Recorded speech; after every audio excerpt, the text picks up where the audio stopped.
Welcome to Square Media Studios, and this show is the project with Steve Rutherford. Thank you guys for watching. Appreciate it. And listen, make sure you subscribe. The more subscriptions that we have, the better. That way, at some point, I'll be able to monetize this and maybe even hire somebody. So we'll see how that all goes. On tonight's show, Kelly is here, and we're going to be talking about a bunch of stuff. Christy is here. We're going to be talking about a bunch of stuff. And together, do you guys represent something? Like we do. We represent a nonprofit that's based in Charlotte called the Sanctuary in the City, which is a healing space for people of color. That just sounds calming. Hey, it is. Sanctuary in the City. Yes, the Sanctuary in the City. Excuse me. Yes. Sorry. Okay, sorry. A church owns that other thing.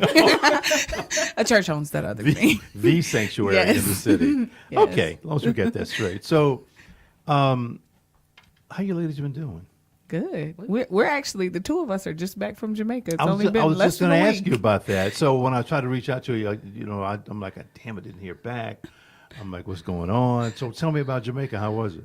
It was good. We were actually not in the tourist area. We were in the Canaan Mountains at a place called Zimbali. And it's a retreat center run by a husband and wife and their children and the local community there. And they have like a farm-to-table restaurant where they offer a show where you can watch them prepare the meals. But they also have individual bungalows where you can stay. And so you can tour the farms. And the woman of the married couple, she is from that area. And so she has support of like the Rastas who live in the mountains above where their retreat center is. Right. So we like hiked up there. We had Ital food that they cooked on a fire for us. We ate the food they were growing there at the farm.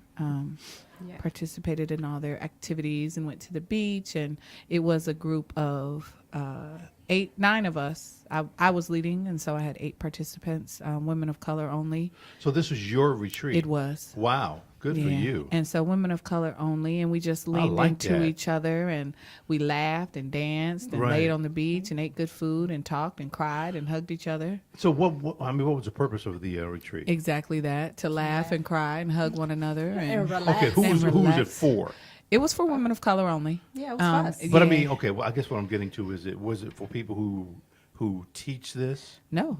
Just, wow, that's really good. And so I did offer yoga every single day, but not everyone participated in that. Right. It really was just, as people, we don't make space for ourselves to rest. No, we do not. And then if you add the layer of being black, we definitely don't make space to rest. It's in our DNA to hustle and work and be under the lash. And then as women who are black, then we got to save the world through the vote. We got to save the world through the children. We got to hold the men up. We got to cook the food, got to clean the house, got to look good, got to make sure our hair look good, your edges laid, brows right. It was just a time for us. My head's spinning right now, but okay. I don't subscribe to any of that malarkey. Right. But it is malarkey that is on all of us. And so it was just a time to release all of that, and we just relaxed and ate well and took naps and laid in hammocks. And I mean, the hike up the mountain was kind of intense. So you drive up to a point, then you hike up? Well, the place we stayed at, you just drive up and you stay there. But it is in the mountains, and it's 2 hours from Montego Bay. So we rode for 2 hours into the countryside onto this dirt road that winds up the mountain. Right. But one of the day activities we had was this several-hour hike up to the top of the Canaan Mountains. Right. Pause. That was not a hike. That was a climb. Well, a mountain climb. It was a climb. We climbed up a mountain. It was literally. climbing. Yes. Wow. And then once we got up there was probably like 5 or 6 men living up there. They have like different loft things, all Rasta men, and they grow their own food too. Yeah. And farming there is different than what we think about as farming. It's not like carved out plots. They're farming within the jungle space. Right. So it's like what some people would call permaculture. And so they cooked all our food for us and made us fresh lime and ginger juice to drink and talked to us about living up in the mountains. And the man leading cleansing. it was. Yeah. The man leading hadn't been down. He said 16 years he'd been living up there. Had not been down. I mean, like, he comes down to pick up groups to travel up, but he was like, I don't go to the city. I don't need anything. Yeah. Took us to a spring where they get all the water. So we were drinking fresh spring water. Wow. Took us to a river where Bob Marley used to swim. And That's we didn't swim. We didn't. We're not that naturey. I was Not that prepared. As a group, Right. we weren't that naturey to swim in the river, but it was an option.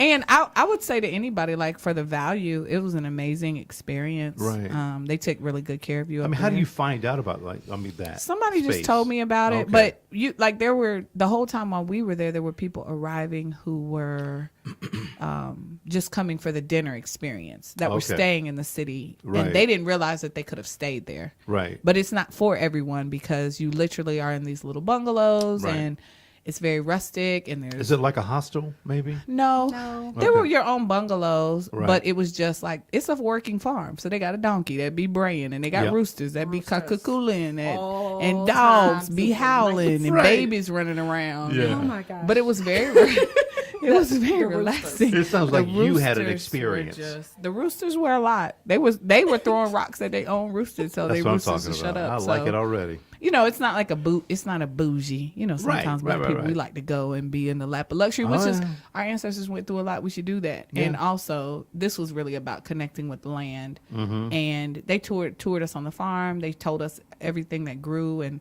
the food was amazing. Let me ask you guys this. I mean, I love what we're talking Mm-hmm. about already, but what kind of prompted you to want to come on the show? Well, I'm the one who reached out to you. Yeah. So I've known you through around Exactly. people for a Yeah. long time, and I had a podcast for years that Right. highlighted black businesses and people and creators in the Charlotte area. So I just like the intention of it, and I feel like the work that we're about to talk about, what we're doing with the sanctuary in the city, it benefits all of us, but it might feel inaccessible to people without us really talking about what it means. Because Right, what we're right. talking about is collective and individual healing. And the first place that can be tricky for us as black people is feeling like we don't need to heal from anything, or feeling shame around needing healing. Yeah. And we'll Yeah. look at the outer true. things that we've been told make us successful. Like we have good educations, and we own cars and houses, and we take trips, and we do all these things. And So so true. I'm healed. Like, I don't have trauma. And just from being black and not being in a place of victimizing ourselves, but Right. because we are being black people living in America, we are being victimized, Yeah, and yeah. trauma is occurring on micro levels and major levels. And so we just want to put us all in a What place does to that heal article it. say? What's that article right there? Why white people? keep calling the cops The on popo collecting- on it. Yeah. Because they're conditioned to do so. I mean, And if I'm- it- Isn't that I'm gonna tell you something, something crazy. Today at 8 a.m., my doorbell rang, and it was 2 police officers standing on my front porch For to ask me questions about something that had happened in December. So I wasn't in trouble. Someone broke into my home and they wanted to talk to me. There had been some moves forward in the Right. case, and they wanted to talk about it. But the level of anxiety that rose in my throat right. at my own house in the morning. I know I haven't done anything. I Right. know I haven't broken any Yeah. laws. Yeah. I'm in But my the house. sight of them at your doorstep. I almost burned my breakfast behind it. I was like, oh God, the police, let me put a bra on, let me put my Right, shoes right. on. Because I don't know what's about to happen. And that's Yeah. called trauma, by the way. Exactly. Yeah. all of those Exactly. things. How? Oh wait. Do I have it on? I do have it on. We're going to get into this other thing a little bit later, deeper into the show. I just want to see if you guys have heard of it, but I don't want to expose it right now. No, it's fine. So listen, I'm glad that you guys are here. Really, I really am. Like you were saying before, you and I have known each other through people on Facebook for years. right. Of course, this is my first time just meeting you. It's wonderful. Thank you very much. And of course, then we find out that you know most of my relatives. Yeah. Go figure. I'm fam. Right? Like, really. Exactly. Right. Right. But Which is how we should be living here in America. Just Yeah. surrounded by people who know us and know our family Yep. and are connected to our success and stories because they know Exactly. us and they see us as human beings. listen, I started. I say this almost every show. If you're watching and you're tired of hearing the damn story, then I'm sorry. Not sorry. I started it because there wasn't a place for us to go and talk. Not really. Not you can't count NPR because they're going to give you a few minutes. You can't call. Count the news station. That's 30 seconds, and typically there's something bad happening. Right. So I wanted a platform where we could go and just talk about any and everything. Any damn thing. I don't care. It didn't matter to me what it was. There's no time limit. You can say it however you wanted to say it. If you feel like cussing the fuck out, cussing somebody out, that's entirely up to you. Right. Great. So that's what this platform is. Right. So thank you, ladies, for being here. I appreciate that. No, thank you for having us. I had a guest yesterday. She and I had known each other for a long time, Rashonda Pratt, and she's not a cusser. She said, "See, every time you cuss, I want you to put a damn nickel in the jar."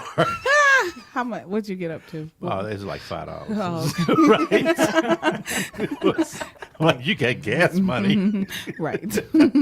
That's words. It's about emphasis. So exactly. Right. Exactly. So let's get into what you guys are here for, which is, or one of the topics is race-based trauma. What is it? I have a definition of it, of course, but what is your definition of it? Unlike a post-traumatic stress disorder, which is typically one event Right. that occurs, race-based trauma is really the recurring events that happen to us as a people Right. that affect not just our minds, but they affect our nervous system. They affect our bodies. These are the reasons that we have so many illnesses, because we are dealing with not just the things that happen to us individually, Right. but the things that we see on the news, the things that we see in social media, all of those. All of which are negative. Yes. Well, most of them. A lot of them Yeah. are. And as much as we like to act like, oh, we're strong and we never actually experience all of these things, Yeah. we do experience them. We do. You know? So race-based trauma really is the ongoing Mm-hmm. trauma that exists for being a minority Right. in America. Let me ask you guys this: this is what I was going to get into later in the show, but I'll ask you now. Have you ever heard of epigenetics?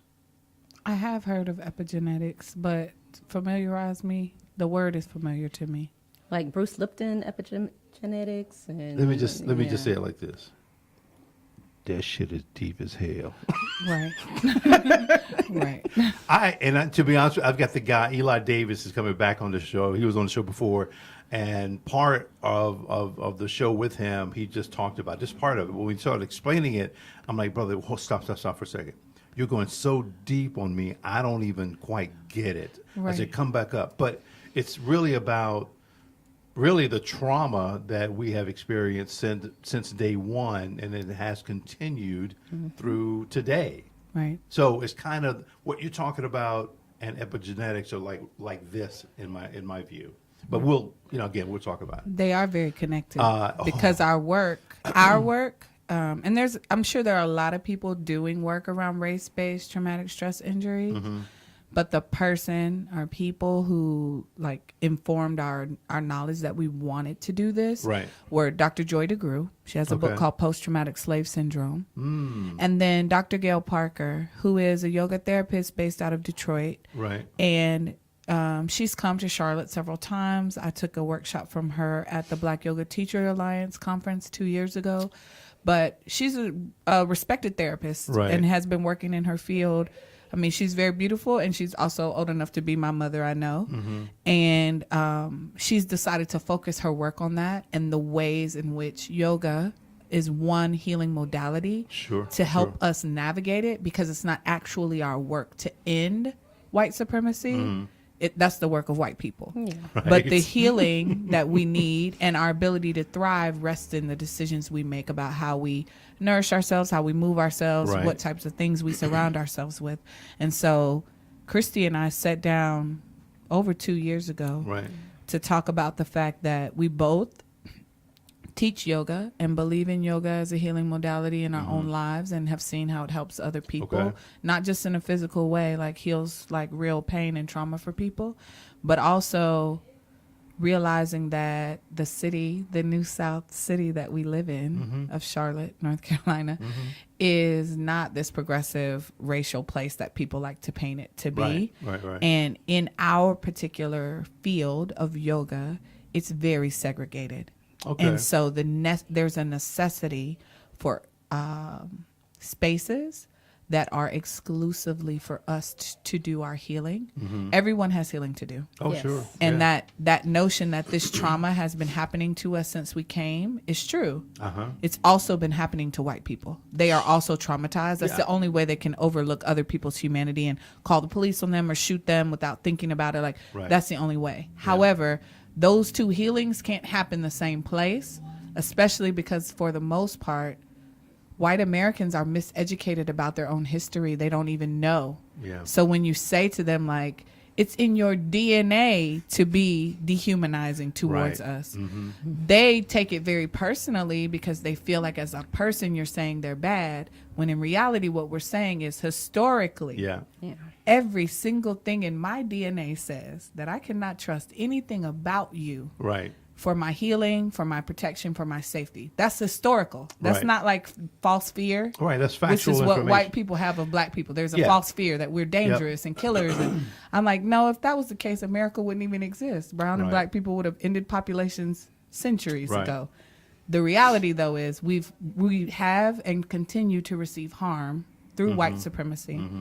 And so we need our own spaces to do our own healing around the ways we raise our children, around the ways we view relationships, around the ways Right. we treat people who don't fit into like cis heteronormative standards. Yeah. Yeah. Yeah. And also the ways that we like are in community with one another, because that's one of the like, to me, one of the longest standing traumas is that we don't have established community. And that's not directly because of slavery. Like, Okay. we had community within slavery and we had community after slavery. Really, integration is what pulled apart community for us.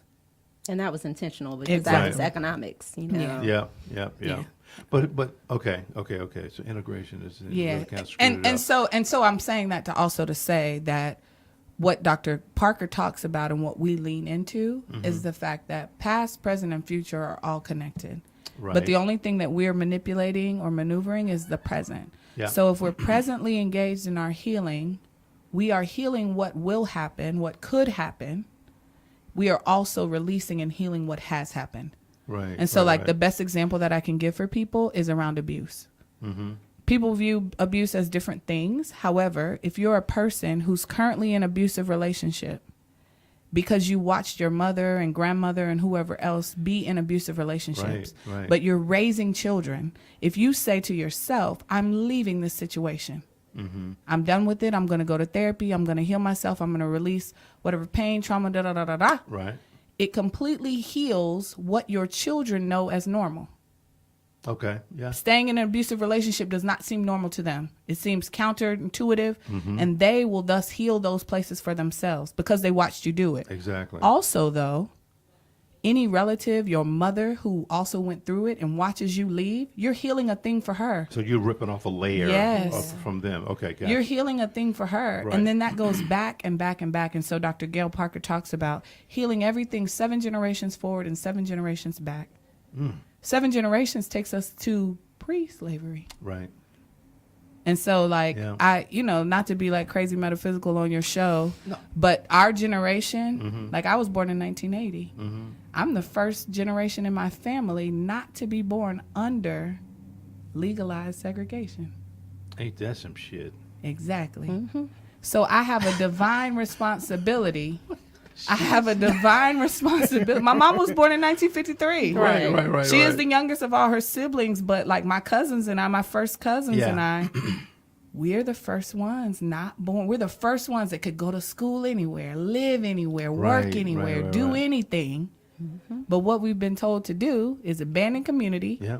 assimilate to whiteness as much as possible, right. spend as much money on school as possible, work twice as hard as white folks to get exactly what they have or less. Or less. Yeah. And that will make you happy. But we are sicker than ever, more separated from one another than ever, access to the most resources, and we distribute them outside of our community, away from ourselves Right. instead of towards ourselves. So this work is about healing this need to even be in proximity to whiteness.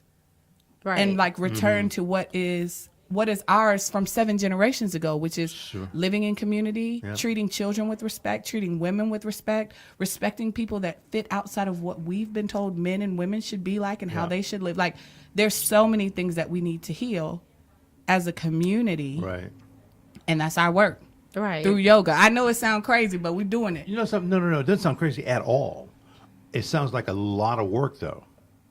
Yeah. That's a lot of, I mean, It's one person at a time, though. So that, Sure, you know, yeah. like the idea that we're going to transform everybody is not realistic. Right. But creating a space for that to be possible. Right. So it's a seed. Right. If we get one, then that spreads to 2, to 3, Sure. to 4. yeah, Right. yeah.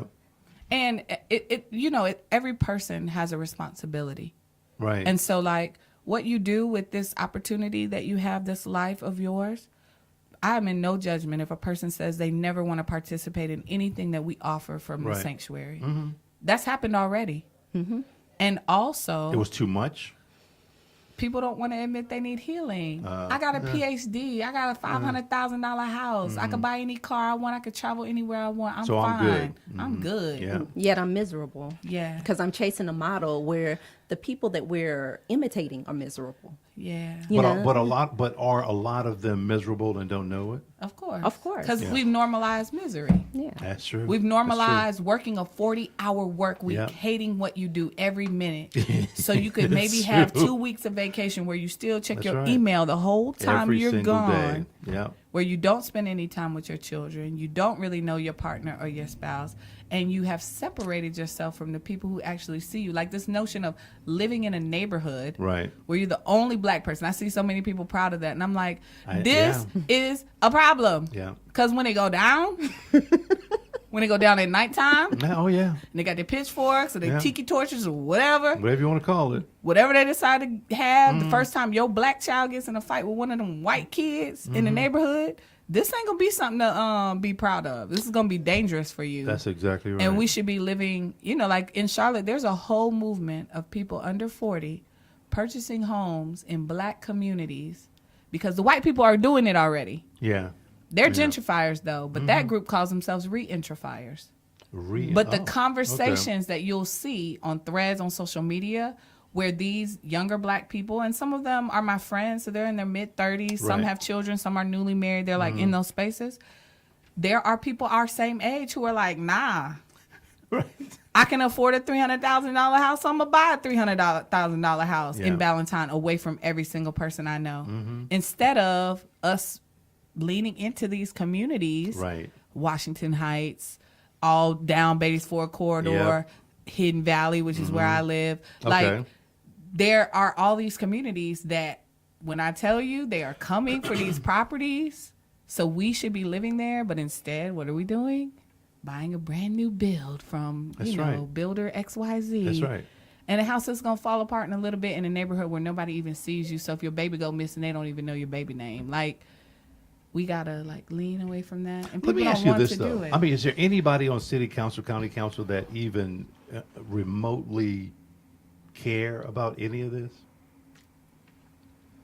I'm not going to say no. Okay. Like, I'm not going to ooh. say no because I'm not going to say no. Have we sat and had a conversation with them about it? Right. No. Because also I don't really care to. Okay. Like, okay, it's cool. We have a city government. Everyone Yeah. should vote. Yeah. Yeah. And also that ain't our work. So Yeah. we're really, Yeah, like if a yeah. city council person want to come, we're not going to make a big deal because you're a city council person. Sure, And you need sure. healing. Right. Right. Right. We just want people to come and be a part of the work, support the work. And, we haven't really gotten into it, but we're fundraising because we want a building and a space. But even that's complicated because of the way the city is being gentrified. Right. What is traditionally a black neighborhood, and we've been told this by several realtors, commercial investors, there will not be a black part of town. Oh, really? No. So it's like, where do we put a space that's accessible to the people who might have transportation issues? Right. Right. There's no way to know because their neighborhoods are being pulled apart, and these people are having to move to Gastonia and to the fringes to be able to even afford Yeah. Yeah. To survive. to survive. Yeah. Yeah. I mean, down Tuckasegee, this space is not going to be the same space that it was before, and that makes some people excited. Right. It makes other people homeless, and that also is race-based trauma. That is true. That is so true. Well, you're right. I mean, there's shit. There's just a ton. I mean, listen. Reality is, I mean, there's a ton of work to be done. Right. You guys are in your space trying to do what you do. Excuse me, but there should be 5,000 of you. Well, I wouldn't say that we're alone in it, but also No, I know you're not alone. Also, most of us are conditioned to accept the solutions that have been presented to us. Mm-hmm. And so one of the things that informed me working with Christy and the other women, because it's not just the two of us, we're Right. a board, Okay. is that I went to it was like a workshop, and the person running it is one of the most, well, I won't say famous, but a very well-known Buddhist monk, Right. Reverend Angel Kyoto Williams. And the workshop was a lot. Mm-hmm. It was about race, trauma, and healing. We never got to the healing part, just the race and the trauma. Okay. All right. Because it's too big Right. for a weekend. We Right. can't do this in a weekend. Exactly. Yeah. We can't heal it. Almost like what we're Right. talking about right now. It's Right. like, damn, y'all got too much. But yeah, I get it. But what she said at the end that still resonates with me and prevents me from being overwhelmed by the work Right. is that the solution that we need does not yet exist.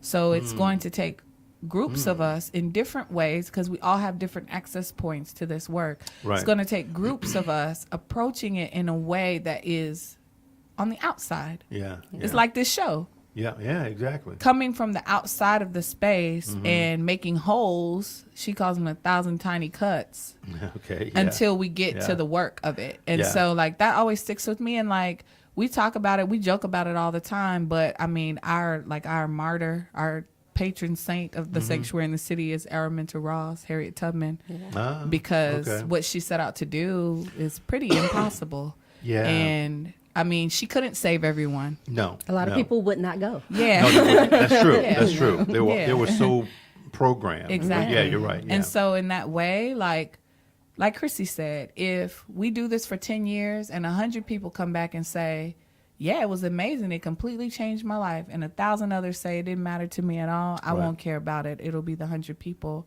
Exactly. Because I know Yeah. the ways that the practice frees me up from suffering around. Right. It's like I said, the police came to my house. I have practices though, so after I spoke to them, after I let them know I could not talk because I'm making breakfast for my children, Right.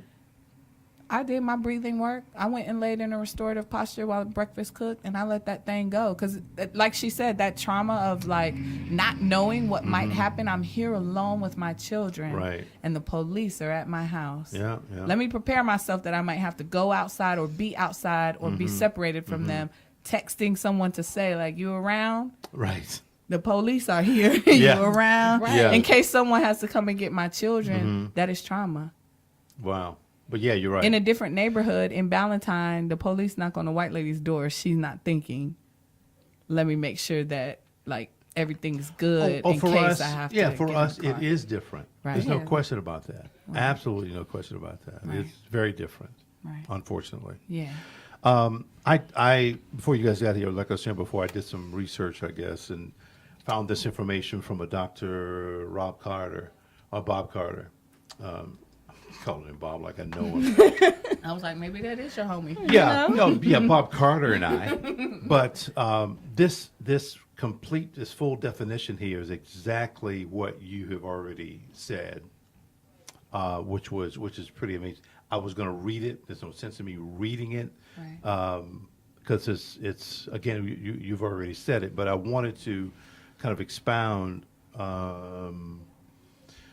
on this piece. It says, for trauma to be present, the reactions need to be associated with the symptoms of intrusion, avoidance, and arousal. The reactions may be exhibited emotionally, physiologically, cognitively, and behaviorally, or in combination. One may express the trauma through anxiety, anger, rage, depression, low self-esteem, shame, and guilt, while the reactions noted here can apply to many other types of experience. The point here is to outline reactions to racism that might indicate that the individual experienced traumatic stress.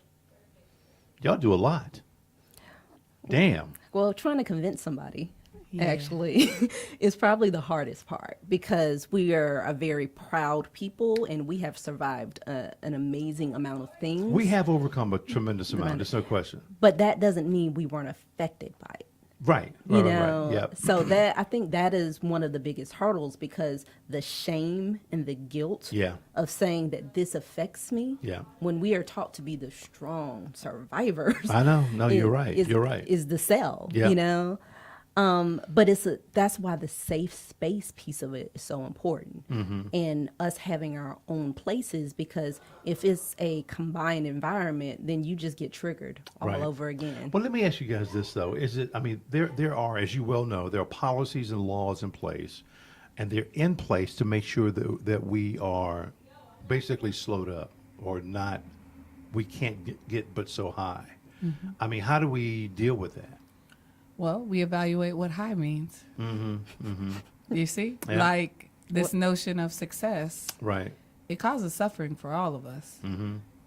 I mean, there's more poor white people than there are poor black people, because there's more white people in the world, in this country. Yeah. So this notion of what success means, to me, the first space around that is evaluating if that actually means what they say it means. Like this Right. acquiring of wealth just Yeah. for the notion of owning, Yeah. of Stuff. being able to say you Right. have. And I mean, unfortunately, most people that we see that own a lot of things are also enslaved to those things. That's true. And if they were to stop working or to decide I'm not going to go to a place anymore that I don't feel affirmed, where people talk down to me, where my authority is questioned, where I have to work twice as hard as Yeah. someone else in the exact Yeah. same position, if they decided to stop that, they would have to release most of their lifestyle, which means you don't really own it. It owns you. Well, yeah, exactly. And so that's not to say that we all stop working. However, there was a time and place when, even if you think about education, so I have small children, so I spend a lot of time talking about the piece around parenting. Do you homeschool them? I do. Oh, But not always. I mean, I depend on community to educate in a bunch of different ways. Her children go to school. I don't proclaim homeschooling for everyone. right, right. However, there was a time and place, and I can bear witness to it because I have relatives who lived in this time and space, where a community paid for a school. And a Right. community took care of the teachers. Yeah, They fed the yeah, teachers. yeah, They yeah. housed the teachers. They made sure the teachers had what they needed. And they all worked together to make sure that their children were garnering education. Right. At the same time, though, their children were learning actual life-building skills that are necessary. Right. And so, like, this is the tricky place of integrating schools, because then Yeah, children yeah. were required to go for certain amounts of time. Right. Meaning that if their family owns some type of trade business, Mm-hmm. they're no longer learning the trade that their parents have. And then there's all these trades that were lost to us, That like is growing true. food, Yeah, yeah. which is a very important skill. But most people, if you ask them that were born after integration, they don't know how to grow food. No. Even if they grew up on a farm, and most of them didn't. You know what I mean? They don't know I how do, to grow by the way, right. but I mean, my mom does, but I don't. But that wasn't couldn't have- passed down to you? I couldn't have worked on a farm Right. and gone to CMS public schools. Got to Right. be there 180 days. School starts at 7:20 in What's the wrong with morning. you? I'm out at 3:30. Like, I got 2 hours of homework. Right. Like And yesterday. so it's this notion of like, what really is important to you, and Yeah. who told you to make that important, Yeah, yeah. and who benefits from you making that important. Well, we always fed messages on what is important.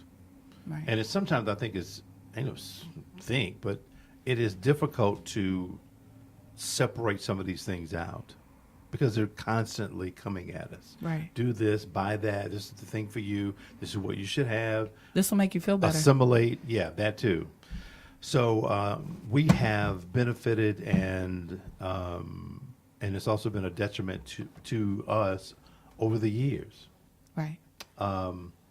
It's like if you think about this notion of being able to go to college anywhere and work anywhere, Right. we didn't go and get the education and come back and build our own things. No, we did not. Nope. Because the whole time you're in those things, in those schools, in those programs, you're being indoctrinated that you must go and work for someone else. And that's not to say that that's not happening. I feel like in Charlotte, Right. and this may just be because I've worked for myself for a really long time, there is an exorbitant amount of black and brown people who own businesses, Right. who I could name somebody who does everything. Right. Right. I can. Yeah. Doctors, lawyers, dentists, Yeah, yeah. financial planners, realtors, contractors. Like, I could name somebody who does just about everything Sure. within our own community.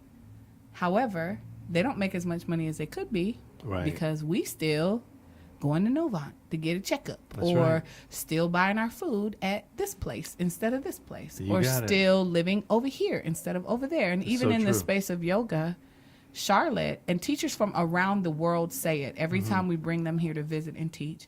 We have the richest community of Black teachers. There's 40 plus of us here in the city teaching on a daily basis. Every single day of the week, I could tell you where to take a class from a Black teacher. But when I'm sorry, clarify that though. Black teacher. Like Black Somebody in Yoga. this school system. Yeah, yoga teacher. Oh, gotcha. Yeah, yoga, Okay, yoga okay. teacher. All Sorry. right. Someone who's Black or brown identifies as a minority who teaches in the city. Right. However, if you look at most of the marketing for most of the yoga studios in the city, Yeah, it's white. if you look at their teaching roster, it's Yep, white. yep. And still, Black people will go out their way Yeah. to go and practice at these places. Yeah. And then say things like, well, I don't like to go to the class for the Black people because it's not a studio, it's a community space. Well, that's also how we make sure the class is $5 and not $18 so that it's accessible for everyone. Yeah. But Yeah, but we're- since you got $18 to pay, go ahead and pay it forward Yeah. to the teacher that's teaching in the $5 But that's a lot of space. brainwashing though. Right. It is a lot of brainwashing. But we're gonna wash it clean Well, good. one person at a time. Well, And I feel like if more people knew about the effort to make these healing spaces possible, they would be happy with it. We have only had one official offering from Sanctuary, and it was more than anything we could have imagined. Every single person who came through, we had a 4-hour session right. of offering yoga, meditation, workshops on race-based trauma, and what we call restorative practice, where you're just like in relaxed postures. Every single person said, oh man, like I didn't know what to expect, and I'm so glad I was here. It's just a matter of it being offered in gentle ways, and Right. us not just offering like yoga, but also like education for people around Okay. why neighborhoods are the way they are, why loan policies are the way they are, for people like Christy, who has navigated and succeeded, has been a success in corporate America, Right. but saying that doesn't work for me. Right. But her reaching back to say like, okay, maybe you're not ready to leave. But let me tell you all the reasons why that don't really work for you. But in a gentle way. Right. Yeah. In a very gentle way. No, I get that. I We're get not that. going in people's jobs saying, y'all slaves. Get up out of here. Y'all slaves to the white men. None of that. We all have like brainwashing and Yeah. things that we have to like move through and move past. And like you said, the messages are coming constantly. Oh yeah. Oh yeah. Well, let me ask you guys this: you said that in Charlotte there are more Black and brown yoga teachers. Is that correct? So how do people even know that? I mean, I'm just finding it out through you guys, but I mean, how do we successfully get the messaging out that these things exist? So that's an interesting question. I mean, there is a Facebook group that exists. Two. Okay. But I think that's the big thing about the sanctuary in the city is the reason that we need space is so that people know that it exists, because people are teaching in majority studios. People Right. are bouncing from place to place to place, and Yeah. it makes it hard to say, oh, this is where the brown people are. Right. Right. You know, right, so right. I mean, a lot of it is following the Kellys, Mm-hmm. you know, the Keisha Battles of the world, like people who are really active in the yoga community. But there really is no existing platform. So, per se. so the sanctuary in the city is going to be a collective. So the goal of Sanctuary in the City is to have a freestanding space where we offer different healing modalities, yoga being the grounding base for Sure. it, but offering space for classes, whether it's physical movement classes Right. or just community space for people to gather and be with like people, meaning like experiences, like intentions around like healing for themselves, but making it a safe space where you don't have to feel like you have to be on display Right. or do education for people. And so that space for me has to be a space only for people of color. You know, one of the things that Charlotte has got to do, it's just been an issue, Charlotte, one, is very cliquish. It is. It is. You know, It is. You know, you if you make a certain amount of money, you with that clique. If you work at this bank, you in that clique, that kind of thing. The other thing is we need to really just kind of get over not supporting each other. We don't do a very good job of that.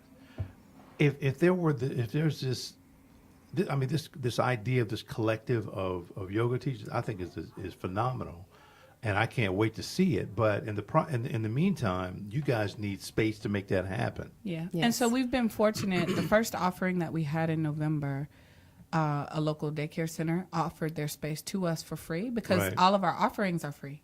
Okay. Oh, wow. Yeah. Okay. All of our offerings are free because while an $18 yoga class might not be anything to you, Right. to someone else who makes $18 an hour, who has 3 children, Or less, but right? yeah. Mhm. But who has 3 children, that's a lot of money every Yeah. week. Yeah.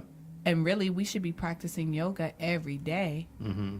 So we wanted there to be no barrier. And it's not just yoga classes. It's meditation. It's birth classes Right. for the Black doulas. There's an amazing network of Black doulas and birth workers in Charlotte. Okay, stop for a second. I'm sorry. Now, what is a doula? A doula is basically an advocate during birth, Oh. and an educator, the person who supports the mother, because in Mecklenburg County, Black women and children are 3 times as likely to die in childbirth I saw that. than white women and Yeah. white children across all socioeconomic backgrounds. I saw that. So it's not poor Black women dying That's more some than rich scary white women. shit. I'm sorry, No but matter that's how not rich good. you are as a Black person, Yeah. you are 3 times as more likely to die in childbirth. Yeah. And the only thing that shifts that number is having a Black birth worker, midwife, or doula present.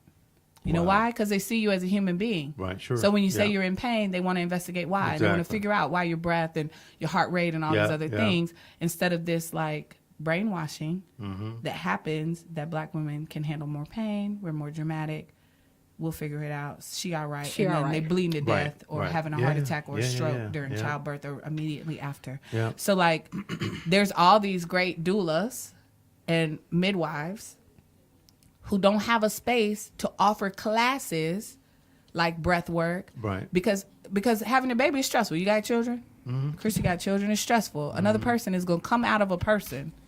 You got to keep them alive. You got to feed them. But imagine also a person is going to come out of you. They're going to mean everything to you, and the world is going to treat them like garbage. Yeah. That's stressful. Yeah. That's stressful. The amount of guilt I had when I found out only a month after George Zimmerman was acquitted that I was carrying a Black male child. Yeah. The amount of guilt. Yep. How selfish of me. You know what I mean? Like do, these I were do. thoughts that I had. yeah, like yeah. I'm sitting there pregnant watching it crying Right. because this is exactly like Emmett Till being There murdered. you go. There you go. It's a good example. Yep. There's nothing different about it. Right. And this is still happening. I read about this in the Eyes on the Prize. This is supposed to be in the past. It should, but it's It's not. not. It's Exactly. here right with us right now. Exactly. And so if we're talking about birthing, because that's an example of a place of something we want to support. I'm not a doula. I'm not having no more kids. Also, I want all my sisters to be safe. Right. I want all birthing people to be safe when they have their children. But you know something? Let me start for a second, though. I think there's so many, I won't say just women, but Black people in general. We are so just not used to or accustomed to somebody like you guys talking to them and saying, "Sister, I got something for you. I want to help you out." They, unfortunately, will begin to peg you down. I don't get that. I just, but do you understand what I'm saying, though? Well, but we're ex-slaves. Yes, period. we are. Okay, so think about the mentality that comes from that generationally. Yeah. It's hard to believe that anybody wants to take care of you when your whole identity was taking care of another group of people. Yeah.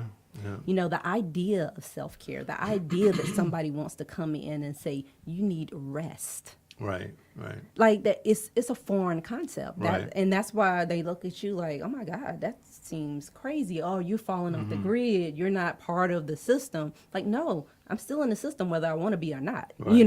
Right. But the reality is, we have the right to care. Right. We have the right to rest. I just don't believe that that a lot of black folks don't look at other black folks and say, what am I trying to say here? That they are valuable, or what they're offering is valuable. You know what I mean? Right. And I but hate it comes that. from a place of not feeling like they're valuable. Yeah. So you Yeah. can't view other people in that way. And so, like, we aren't going to heal the whole, we ain't going to heal the whole thing. No. I We're get not. that. Yeah. However, we are laying the groundwork, and, you know, not to come back to motherhood, but of our board, more than half of our board, we're all women board, are Right. raising children. Oh, good. Yeah. Every single board meeting happens at my house. Oh, we wow. eat dinner. Our Oh. children are present Woo. because they need to see us doing this work. Exactly. But How- in the how many same people? way, our board is 5. Okay. Okay. Yeah. We have 5 people on our board. And Excuse me. our children need it to be normalized that we aren't, like, we're not trying to be like the board of whatever big hospital, whatever Right. biggest Yep. Yep. thing. And people send us grants all the time. We apply for some we don't, because they want to have control over how you use the money. That's right. Yeah. And this isn't really charitable work. Right. This is control and propaganda, because you want us to, you want to give us money Yeah. so that we will further whatever interest you have. Mm-hmm. And our work, our only work, is holding the space for healing for people of color. That is our only work. How has all this been going so far? It's a lot of work, which is why we've only had one offering, because at the same time, people got full-time jobs. Right. We just told you we got children. Yeah. Some people are Yeah. married. Like, we have other things to do. Sure. And this is not a venture of how can we get rich. You know what, Right. Christy? We're gonna Right, start a right, right. nonprofit and we're gonna Yeah. get rich. Yeah. Yeah. And I want to have all this shine and, all of the different things that come along with, oh, I'm on the nonprofit board of so-and-so, Right. so-and-so. Right. No, this is not that. This is community space. You know, it's Yeah. funny. So shortly after I started this, an acquaintance of mine called me up and wanted to know about starting a podcast. And it must have been 1 minute into his conversation. He said, "Dude, because look, I know I got something that can make some money on the podcast." I'm like, "Well, how are you going to do that?" He said, "The podcast is going to be popular, blah blah blah." I said, "Dude, look, you have to wait about a year or more, maybe even 2 or 3 years before you start making money off of the thing. You can only monetize it after you get several hundreds of thousands of viewers or 1 million subscribers. Then you start making money." Really? I'm like, yeah. So I can identify with you when you're talking about people want to get into it to make money. I'm like, it's crazy. Then you're really not into it at that point. Right. And I mean, that's the place where we evaluate what success means. Right. Because for me, I have a 5-year-old, and last week we went to look at schools, and the person asked, "What does your mom do for a living?" And he said, "She helps people heal." I've made all the money. If my 5-year-old knows that my work, all the things he sees me doing, are to help people heal, That's amazing. that's like completely normalized for him, that Yeah. Black people are in the business of healing, not just surviving, Right. not just getting by to Yeah. the next place. And like, we, unfortunately, and I've talked about this with people who are older than me, All right. there were certain things that we achieved through integration, Yeah. and we took that and that was it. Mm-hmm. We took that and said, we've made all the things. But if you go and you research what the people who worked for that, Right. I mean, even if you start with Martin Luther King and go through Coretta and Malcolm X and Baynard, if you go through all of them, they all say, like, this was step one. Yeah.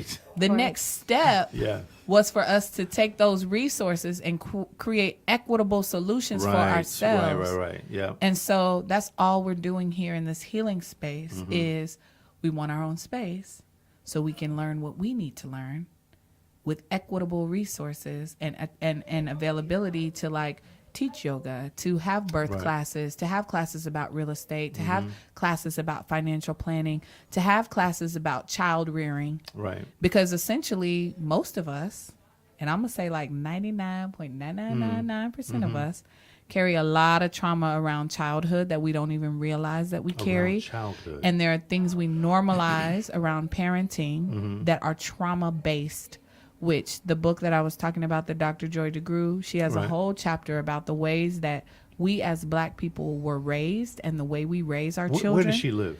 I'm not sure. But not here in North No, Carolina. not in North Okay. Carolina. Okay. but If she ever comes, you'll let me know. I definitely Bring her on will. the show. Our goal would be to have her in our space because Okay. she informs our work in a lot of different ways. Her Okay. book does. But like this notion of in a store Right. and you see a white child Mm-hmm. and they're running and they're playing and they're asking questions and they're touching things and they're making noise. Yeah. And the Black child's doing what? Nothing. Because the mama said what? Sit your ass right here. There. Yeah, Don't and- move. And don't move. Right. Don't move. Because if you do, I'm going to hit you. Yes, it's true. Yeah. And so, yes, we want our children to respect other people's property. Right. We want our children to respect other people's personal space. Mm-hmm. Also, though, children have a louder volume of their voice and they should be allowed to express it. That's how they learn about sound depth. That is true. Also, Yeah. Mm-hmm. children learn through movement and touch. This is why play is the advocated source of learning by most childhood experts all the way up to up to the 5th grade. Right. Yeah. But we as Black people have never known a time that we could guarantee the safety of our children. Their physical bodies are Ain't not that the ours to truth? protect. Yeah. And so what do? We make sure they're in the right place. They're being quiet. They're following orders because for the entirety of our existence on this continent, if they make too much noise, if they're not doing what they're supposed to be doing, if they're not in the right place, if they don't bow their head, if they don't ma'am and sir it, they could end up dead. Even though they could do all of those things and still end up dead. That's so true. So we That's so spend true. so much of our energy, our parental energy on controlling them and breaking them and making them small. Right. And then we tell them, go out in the world and be a leader. Yeah. You can do anything you want. Yes. Right. And what people will say is, I survived that. And what I always say to them is, as a parent, I have no goal or aspiration of my children saying they survived me. Yeah.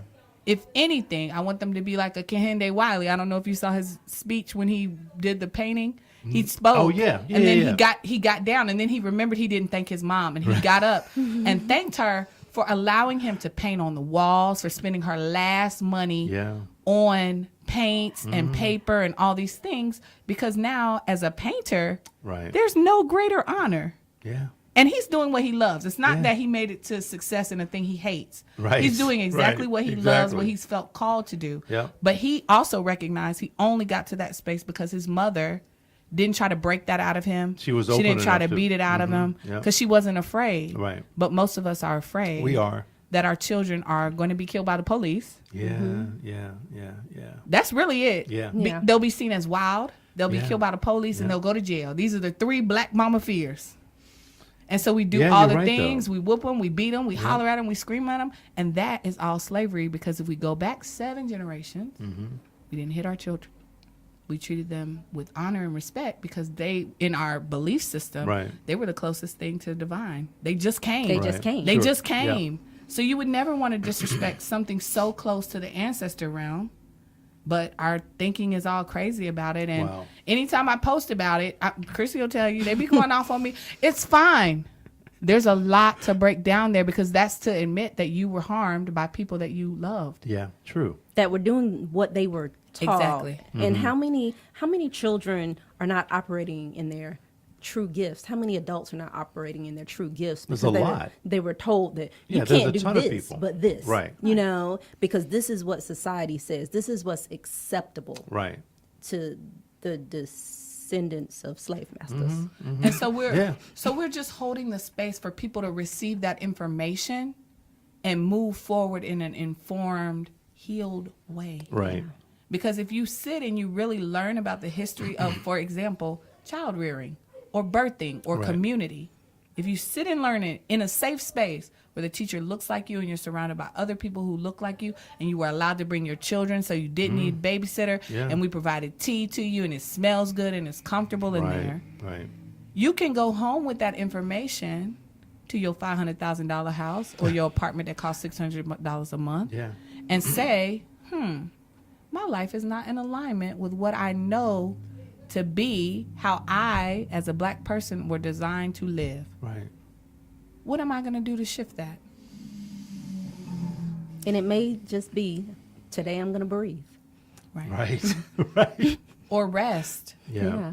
Take a nap. Right. Or raise children in community. Like this notion of this nuclear family Right. where a husband and a wife raise however many children. Absurd. Yeah. We're the first generation to do that also. Wow. Because everybody else lived in their hometowns and they had their family land and That they is had, true. and we It's we true. were raised. And grandma in- lived right there. Yeah. Maybe Exactly. auntie ran the school. Yeah. Yeah. And we raised in community with one another. But as soon as we could live wherever we wanted to, you know what we did? We moved far away. We got away. Because there's shame of being from the country or from the black side of Right, town right, or whatever right. it is. Yep. And we could have easily gentrified our own communities. Sure. Sure. But we didn't. No. Because Damn it. we were being indoctrinated to want things that don't really add to our community at all, but stress us out. And then we can spend more money on medicine, on doctor's appointments. All of that makes perfect sense. Yeah, and I didn't realize Damn the impact of the trauma of integration until I went to my uncle's funeral. And one of his classmates got up and he was talking about my uncle, but then he said, yeah, and I remember, when we integrated and it was so horrible. And, I never got over that experience. Yeah. This man yeah. is 70. Right. And he is still living Of course. that Of course. experience. Yeah. But we don't discuss that at all as a people. We're like, oh, we made it through. Right. We don't give ourselves space for vulnerability. No, we don't. And we don't That's talk horrible. about the fact that, like, you integrated schools, Mm-hmm. which means that you closed all the black schools, which Sure means did. you unemployed all of the black teachers. Yeah. Maybe 2 or 3 scooped through. Right. A lot went into special education. Yeah. But you impacted whole communities. You think about the grocery store that was just for the black people. Right, right. As soon as they can shop at Piggly Wiggly or wherever IGA, they did. And then Yeah. these sources, these growers, these farmer markets, they cease to exist Do you- because people want to get what the other people have and they do want to you- work you with other guys- people. But with. do you feel like we're kind of going back to let's say back. Are we going back to this communal sense? so. I think we're waking up. I think, Yeah, I think so too. But like Kelly said, we are literally the first generation Right. that is post any type of segregation. So, Right. of course, the first time we tried it all, we followed the thing that everybody said was successful. Of course. Of Of course, yeah. So, I think sometimes we're really, really hard on ourselves as a people. Like, Mm-hmm. we should all have it figured out. I'm like, it's been 60 years. That's about it. Right. So we have some generations to get back to Yeah. what are our roots. And now we're actually educating ourselves on what our roots were. For Yeah. so long, we weren't even allowed to know the Yeah. truth, Yeah, you're right. the history of the country, Yeah. where we came from, where our roots really were. I mean, and now we have DNA tests. We can go back to what country, like That's- we're that's from true. in Africa, so we can learn what the history of those people, what the Exactly. customs were, and integrate those into our lives. Yeah. The information age has been so amazing because it has been the thing that has allowed us to see truths that were hidden from us for a long No time. question. No question. Yeah. No, absolutely. Let me kind of breeze over this a little bit too. This was a case study by Dr. Carter. I'm not going to read the whole thing now, but because really we've been talking completely around this, but in her case, this young lady was working at a retail store and she was bullied essentially at a retail store. And at the end of the day, when he did his study, the symptoms, let me just read it on this side, of depression, generalized anxiety, low self-esteem, and feelings of humiliation. Her interpersonal relationships were impaired, and her responses indicated that she had varied, previously unstated reactions. That is trauma. Yeah. That's just straight up race-based trauma. Right.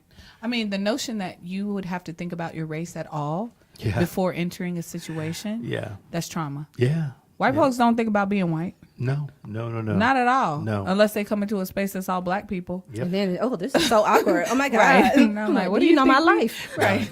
Exactly. But it's like the notion of if it's raining and you leave here late from recording and you have a hood on, because you know what hoods do? They keep you from getting wet. Yeah, well. But go you ahead. step into a store, Yeah. it crosses your mind that you should take your hood off, Yep. that you should have a smile on your face, look real genteel and safe. You're a tall man. Your voice probably changes. Yeah. And all of that, and not saying that Actually, you it do it, not saying that you do Right, it, right, right. but it crosses your mind. Yeah. It's like, I've been in spaces where I'm with other black people and we laughing and we having a good time. And the white folks come in and we turn our volume down. I'm like, and then they're in here Right, louder than we right, are. yeah. We're laughing. That's It's true. a bar. We should be able to laugh and have a good time. That's so true. But we are constantly metering ourselves, and in all the ways that is trauma. And so, like, even when you live in a neighborhood where, and I was talking with somebody recently about this, they were at my house Okay. and my neighbors were walking by. I have a library in my yard, a free book library. So people stop all the time. My book library is empty every week. So you ain't gonna tell me black people don't read, because Right. they do. The bus even stops and people get off the bus and shop at the library and keep it moving. And this is something in your front yard. Yeah. Okay. It's just a thing. I ask people for books. I put out books I don't want anymore. People bring me books all the I come home to boxes of books on my Do front you porch. live? I mean, good job, but do you live near Squirrel Hill Road? I do. But Oh man. but they were saying Sorry, to me, this no, came to it's me. fine. Somebody was walking down the street and they spoke. Right. And then another black person said to me, you know all your neighbors, don't you? And I said, I actually don't know that person. Right. Right. But also I live in a black neighborhood, so Yeah. everybody speaks. That's exactly right. And so they said, man, that's something I miss, because they live in my majority white neighborhood. Yeah. And you're Yeah. not going to tell me that stepping outside and people not acknowledging you. And they went on to say that something had happened with like a dog or whatever, and they ended up with their neighbor's dog. Right. And they took the dog to the neighbor, and the neighbor didn't even realize they lived in the neighborhood, but they live only 2 or 3 houses down. Yeah, And they were exactly. like, they've spoken to me before. Our dogs have even interacted. Right. But she didn't recognize me at all. And you're not going to tell me that does not have an effect on people when day in and day out, yeah. you working 40 hours a week to pay this mortgage. Yeah. And your neighbors, you could fall out and your neighbors wouldn't even know what house you belong in. That's exactly right. That's traumatic. Yeah. Yeah. We're supposed to, and regardless of your race, you're supposed to be in community with others. So true. So But true. there is a divide that white supremacy causes. Yeah. It's not our job as black people to heal that. So whose job is that? That's white people's It's white job. people's job. That's white That's people's they job. created that. That's not for us to Yeah. even deal with. So they created. I mean, I know this, but they created white supremacy because of what? Well, I don't think that most of them know that. But Okay. this is about money, power, and control. Thank you. I just. This is money, power, and control. Right. And so it also, what I try to say to white folks is, you are also being traumatized by white supremacy. Yeah. Because underneath white supremacy falls misogyny, Yeah. homophobia, classism, There you go. sexism, All of it. ageism, All of fat phobia. It all falls under white Yeah. supremacy. White supremacy. So white folks are poor and women and in the LGBTQ community Yeah. and fat and disabled and old. White people do that also, Sure. and they suffer the effects of it. Just in a different way. And also, even if you are all the best parts of whiteness, Right. which is a made up concept, It is. your entire identity is wrapped up in whiteness. And white people say, no, it's not, blah, yeah, blah, blah. yeah. Well, tomorrow you wake up and you're a 30-year-old black man. Yeah. Good luck. How do you feel about it? Are you celebrating? Are you excited? And they could never say, yeah, I would love that. I would love to wake up as a black I've heard man. exactly. I've heard people say that shit before. I wish I was black. I'm like, No, you don't. No, you don't. No. You No, want to you You like participate the in the black idea. experience. There you go. Right. You like that. I'm like, you don't want to do that. You don't want to No. do that. It's like, I don't know if you saw a while ago where this white woman, she had a baby through artificial insemination, and the baby ended up being black. Like the sperm bank, whatever, mixed up the sperm, gave her the Right. wrong sperm, whatever. She ended up with a black baby. Right. And she sued them for giving her the wrong sperm because she knows that it's going to be harder for her to raise a black baby than a white baby. Yeah. And most white people know that. Yeah. They just don't want to admit it because then they have to admit how they're complicit in it. And that is why Christy and I say that's their work. Yeah. That's their work I to hear figure you. it out. Because Yeah. it's like if you ask most white folks about the history of the Civil War, they love to be an American. They can't tell you nothing about a war that established the economical future, the economic future of the country where they love and live. And I'm like, you're not a real American. If you don't know these simple facts, you're not a real American. And because, most of them do not know that. and it's because they're in an educational system that's controlled by white supremacy. So Right. you don't even know what you're being proud of.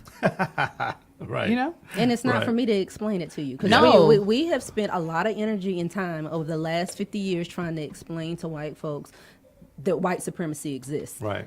And we're not putting our energy into that space. That's not for me to explain to you. We live it, we deal with it. Yeah. What we're going to Yeah. work on There's no is question healing. that it exists. Yeah. And that's it. Because we propagate it too. You know what I mean? It's like when your cousin go natural and your grandma be like, what you gonna do with that nappy head? That's white supremacy. Right. That has your Right. granny thinking that your hair has to be straight for it to look appropriate and proper. Yeah. Yeah. We do it also. Yeah. That's true. We do respectability politics. Like it's like I was just at something and they were shouting about Rosa Parks and all the great work she did Right. for Reese Taylor, a woman who was raped in Alabama by like 6 men and nothing happened. So Rosa Parks, long before the bus boycott, Right. she went and represented Reese Taylor, and like it was very dangerous. Right. And also, there was another woman who is the original didn't get up out of her seat. That's true. Yeah. But she had a baby and she wasn't married and she didn't have a lot of money and she was dark skinned. And so they couldn't make her the face of the bus boycott. But that was what, several years before that or something? It No, wa- it was not. It was, maybe it was a couple of years before that. I know, but they could have jumped behind her, but they No, I agree. told her. Yeah. And so like, yes, love Rosa Parks. You know, she the mother Yeah. of a whole lot of things. Yeah, yeah. But we still propagate that. You know, when a black person is killed, what we immediately do? Well, they went to college. Well, they did have a lot of children, but they was taking care of them. And it's like, no, they deserved to live because they were a human being. Right. That's it. Right. That's it. White people don't have to do that. When a white person is killed, they can be the most horrible person ever. And they be like, Bob was, he was a person. And, everyone deserves a chance at life unless Yeah. you're a black person. Yeah. Because Well, yeah. but black people will propagate that. And so I'm one who pushes back against black excellence. Because we'll say, like, this is black excellence. Right. 12 black people that went to law school. 12 black people who got doctorates. Okay. That is great. Okay. And also, black excellence looks like you being a parent who decides based on your choices where your child is going to be educated, and that might not look like what is traditionally propagated for you. Mm-hmm. That is you resting when you are tired. Yeah, yeah. That is you Yeah, of not course. working for places that will energetically deplete you regardless of how much money they pay you. That's black excellence. But Kelly, so you're saying if going to law school is not It's one example. It's not gotcha. the only Oh, example. right, But okay. that's what we do, and Yeah. that's white supremacy that Yeah. has us placing certain things on Okay, pedestals I'm with you. and other things not. Like right now, there's a push for trade schools. yeah. But it do you know is. who has the highest enrollment? White folks. Because we as black people still look down on trades. Yeah. So we We don't celebrate the hairstylists who are Right. actually entrepreneurs. Yeah. Like Right.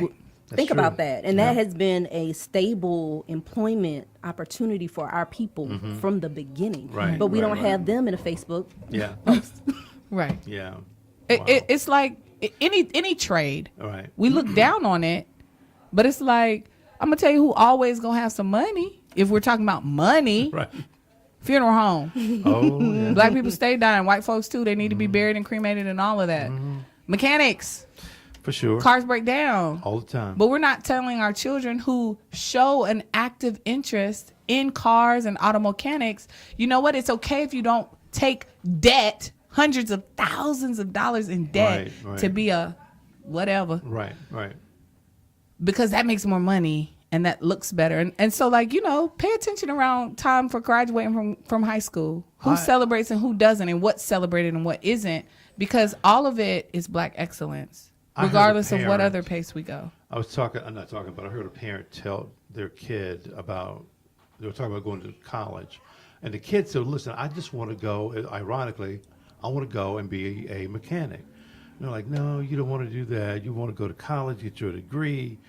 And I sat there and I'm like, what? I don't understand what's really wrong being a mechanic or anything like that. But you're right though. That's just the kind of the track. Our brain is on that, and that's what we.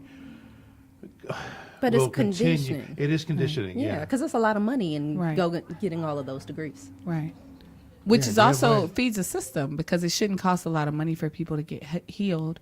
In other countries, Right, being right. a doctor isn't something people do for money. Right. A lot of people become doctors for money. I done fired some doctors based on that.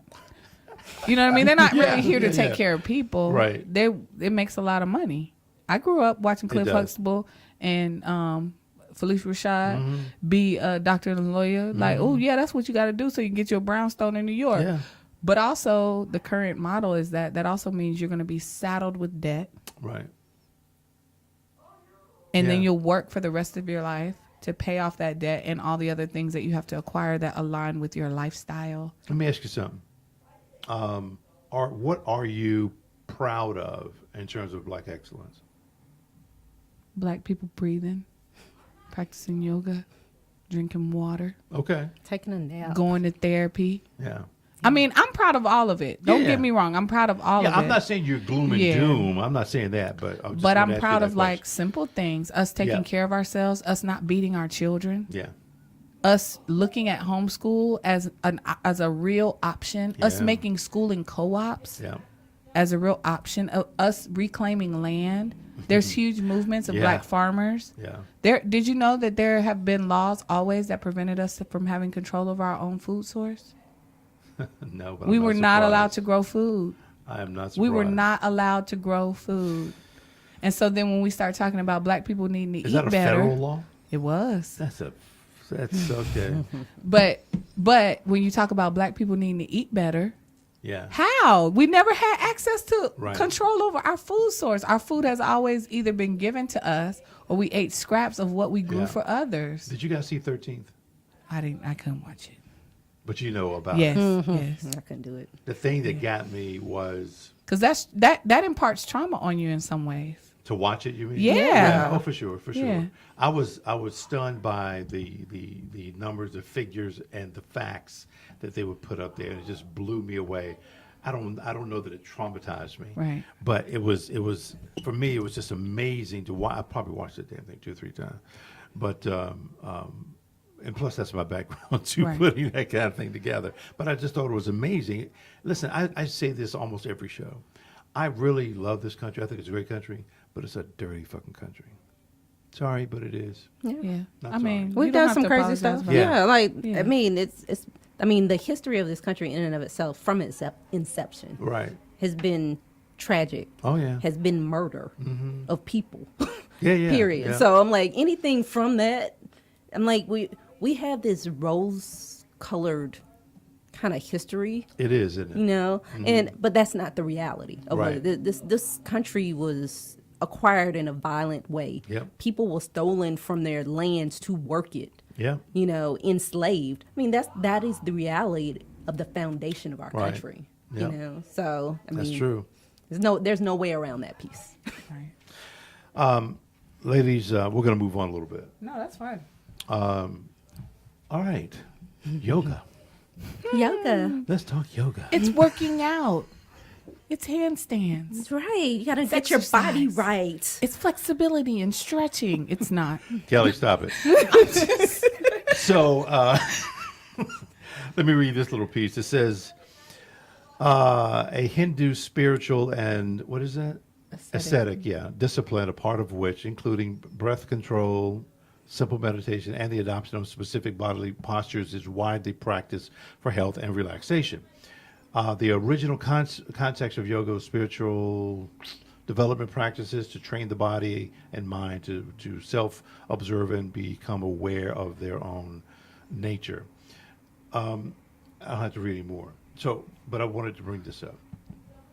So, I'm going to say this. Yeah, okay. There are a lot of people, myself included, who hold the belief that yoga existed in Africa before and right alongside of it existing in Southeast Asia. I am trained, though, in the type of yoga that is based came from Southeast Asia. Right. But the first skeletons were found in Africa. So as far as I'm concerned, it all came from Africa. But there are groups of people who practice, let's say, like Kemetic yoga, which is based in the hieroglyphics, showing them practicing yoga. And so their sequences are based off of the postures that you see in the hieroglyphics. Okay. But also, I believe, just like all things, there's a lot of whitewashing that would go on with a thing to make it more palpable. And you're not going to get a bunch of rich white people in the 40s, 50s to start doing a thing that came from Africa. So we'll make it a little bit stranger, a little bit more exotic. Exotic, right. Less black, Yeah. and we'll say it all came from Asia. How And do I'm you- not arguing that some of it did come Right. from Asia. How do you think it came? I'm sorry. You're saying that it possibly existed at the same time? And before. And before. Because we're talking about in ancient Egypt. Oh, true. Yeah. And the True. concept of meditation flexibility, that existed in many African cultures. Right. So, Yeah. as well as Southeast Asian Right. cultures. But the idea that is tied to one specific area or religion, that, yoga is not a religion. It is a practice that can be applied to a bunch of religions. Okay. Because Buddhists practice it, Tao, there's all types. What And is it called? Dharma? Is that what? Is that? Am I so saying that right? your dharma is, for me, is more about your path of life. Yeah, like Okay. the work you're meant to do. Okay. Yeah, All right. your responsibility in All your right. lifetime. Gotcha. So All like right. you could say this is my dharma, is Christy's dharma, to bring healing I to think people this is of my color. Dharma. Yeah. This, Yeah. I mean, seriously, I mean, I'm not kidding. And to back Christy up, really, if you look at most physical practices within Africa, in Right. whatever region, there are repeated physical positions, movements, breath work that happens that takes them into meditative states. There is the practice of people going away Right. for initiation to sit with themselves. I just this morning was looking at video with my sons about the Maasai warriors and like how they jump up and down. Right. But they do that to go into a meditative state so they will release fear so they can go into battle. Gotcha. And That- even that's though yoga. there's not a yoga of the Right. that you're going to be doing currently, there is many things that we do in yoga to increase the breath, heat the body, so that you can go into a meditative state, essentially to release fear. So like Christy just said, that's yoga. That's yoga. Them So- jumping up and down, that's them preparing, connecting Okay. to their own true nature, Yep. so they can have a spirit of discernment and face battle, which is Sure. what we're doing every day. Sure. Yeah. And so, like, So let I me ask say you this. yes, Asia, but also Africa. Yeah. No, I think that's Yeah. awesome. But you said that there were skeletal remains, right? And I mean, what makes you believe? I mean, were the remains in a certain position? Oh no, I was just saying like the oldest skeleton they've ever found was in Africa. Oh, gotcha. So Okay. me as a person, I just be like, that's the cradle of humanity. So Right. Yep. Right. Yep. I agree with that. but I if you, agree. I mean, if you look at the hieroglyphs and the positions that they do, Right. I'm like, that in and of itself shows that there was some type of physical movement and posturing Right. that was done. because the Yeah, practice is yeah. really just about getting you prepared to Mm-hmm. do self-study. So all of the way we look at it now, like Christy will tell you, I don't like to tell people that I teach yoga because then they think I'm a fitness instructor, and then they're like, well, "You kind of fluffy to be a fitness instructor," and I'm like, "You're right," Fluffy. because Wow. I'm not one. But Right. also, like, this really is when we say we're holding a space for people to practice yoga. Right. You coming in to teach kids about how to work camera equipment, that's yoga. That's you being in community with them, teaching them a skill Right. that could evolve their own self-study, could evolve their dharma, could evolve your dharma. Yeah. Like, that's what we're talking about, not just these physical classes where we're going to be teaching people how to get into handstands. Right. All of it is yoga. Us going to Jamaica and being in community with each other and forcing rest. Because there were people who didn't want to rest. And forcing them to rest. That was yoga, because we all need moments of stillness to listen I to agree the with stories that. we're I telling agree. ourselves. Yeah. But that's not part of how we as Black blacks in America are indoctrinated to exist. Right. Wake up and get to work. Gotta earn your keep. Right. Gotta earn your way in this world. That's so Sometimes true. you just got to lay down. Yeah. Yeah. And so all of it's yoga and not just the postures, even though for myself and for Christy, the postures are important. We want to do more than just that.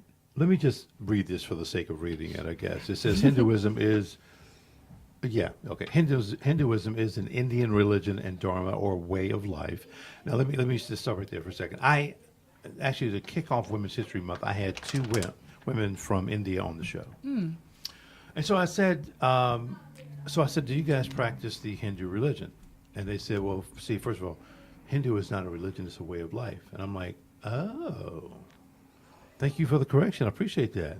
And I'd never really heard it put in that way, you know, but and everything that so many things that we read is listed as a religion. So perhaps it's not a religion. Right. Doesn't matter to me that much. Right. But I do like the part about it being a way of life. Anyway, widely practiced in the Indian subcontinent and parts of Southeast Asia, Hinduism is the world's oldest religion, according to many scholars, with roots and customs dating back more than 4,000 years. Today, with about 900 million followers, Hinduism is the third largest religion behind Christianity and Islam. Roughly 95% of the world's Hindus live in India. And I'll just say okay to that. Yeah. I mean, yoga is a way of living, so that it's the same. Like Christy said, it could apply to anything. Christy, she'd go to the church, she teach at the church. Yeah, I'm Southern Baptist, bred and born. Right, You know, right, sure. But most of us don't have the space to listen to the stories in our own mind, which is why we like the music up loud, the TV playing, be socializing all the time around others, which that's fine. And also, you need to be able to and crave and enjoy that space of silence, even if it's just 5 minutes before Right. you go to bed and Yeah. 5 minutes when you wake up. But most people don't. When I'm teaching privates, because I primarily teach to people on a one-on-one basis now, Right. Mm-hmm. when I'm saying to them, your homework is to spend 5 minutes just laying in bed, eyes open, just taking in the space. Ooh, that's so hard. Mm-hmm. It's impossible. Yeah, I So it's a way of living where, like, the word actually means to yoke, a Oh. union of consciousness. okay. Yeah. And so, you know, you have like energetic consciousness, the consciousness that resides within you, but Sure. then the actual physical realm that's going on around you. So it's like we don't control anything on the outside. We don't control white folks. right. And also, you have complete control over your breath, over your mind. Mm-hmm. And this is the practice of being in complete union with your own mind so that whatever is happening physically around you, Right. it's not like it doesn't control you. You may be physically incarcerated. Right.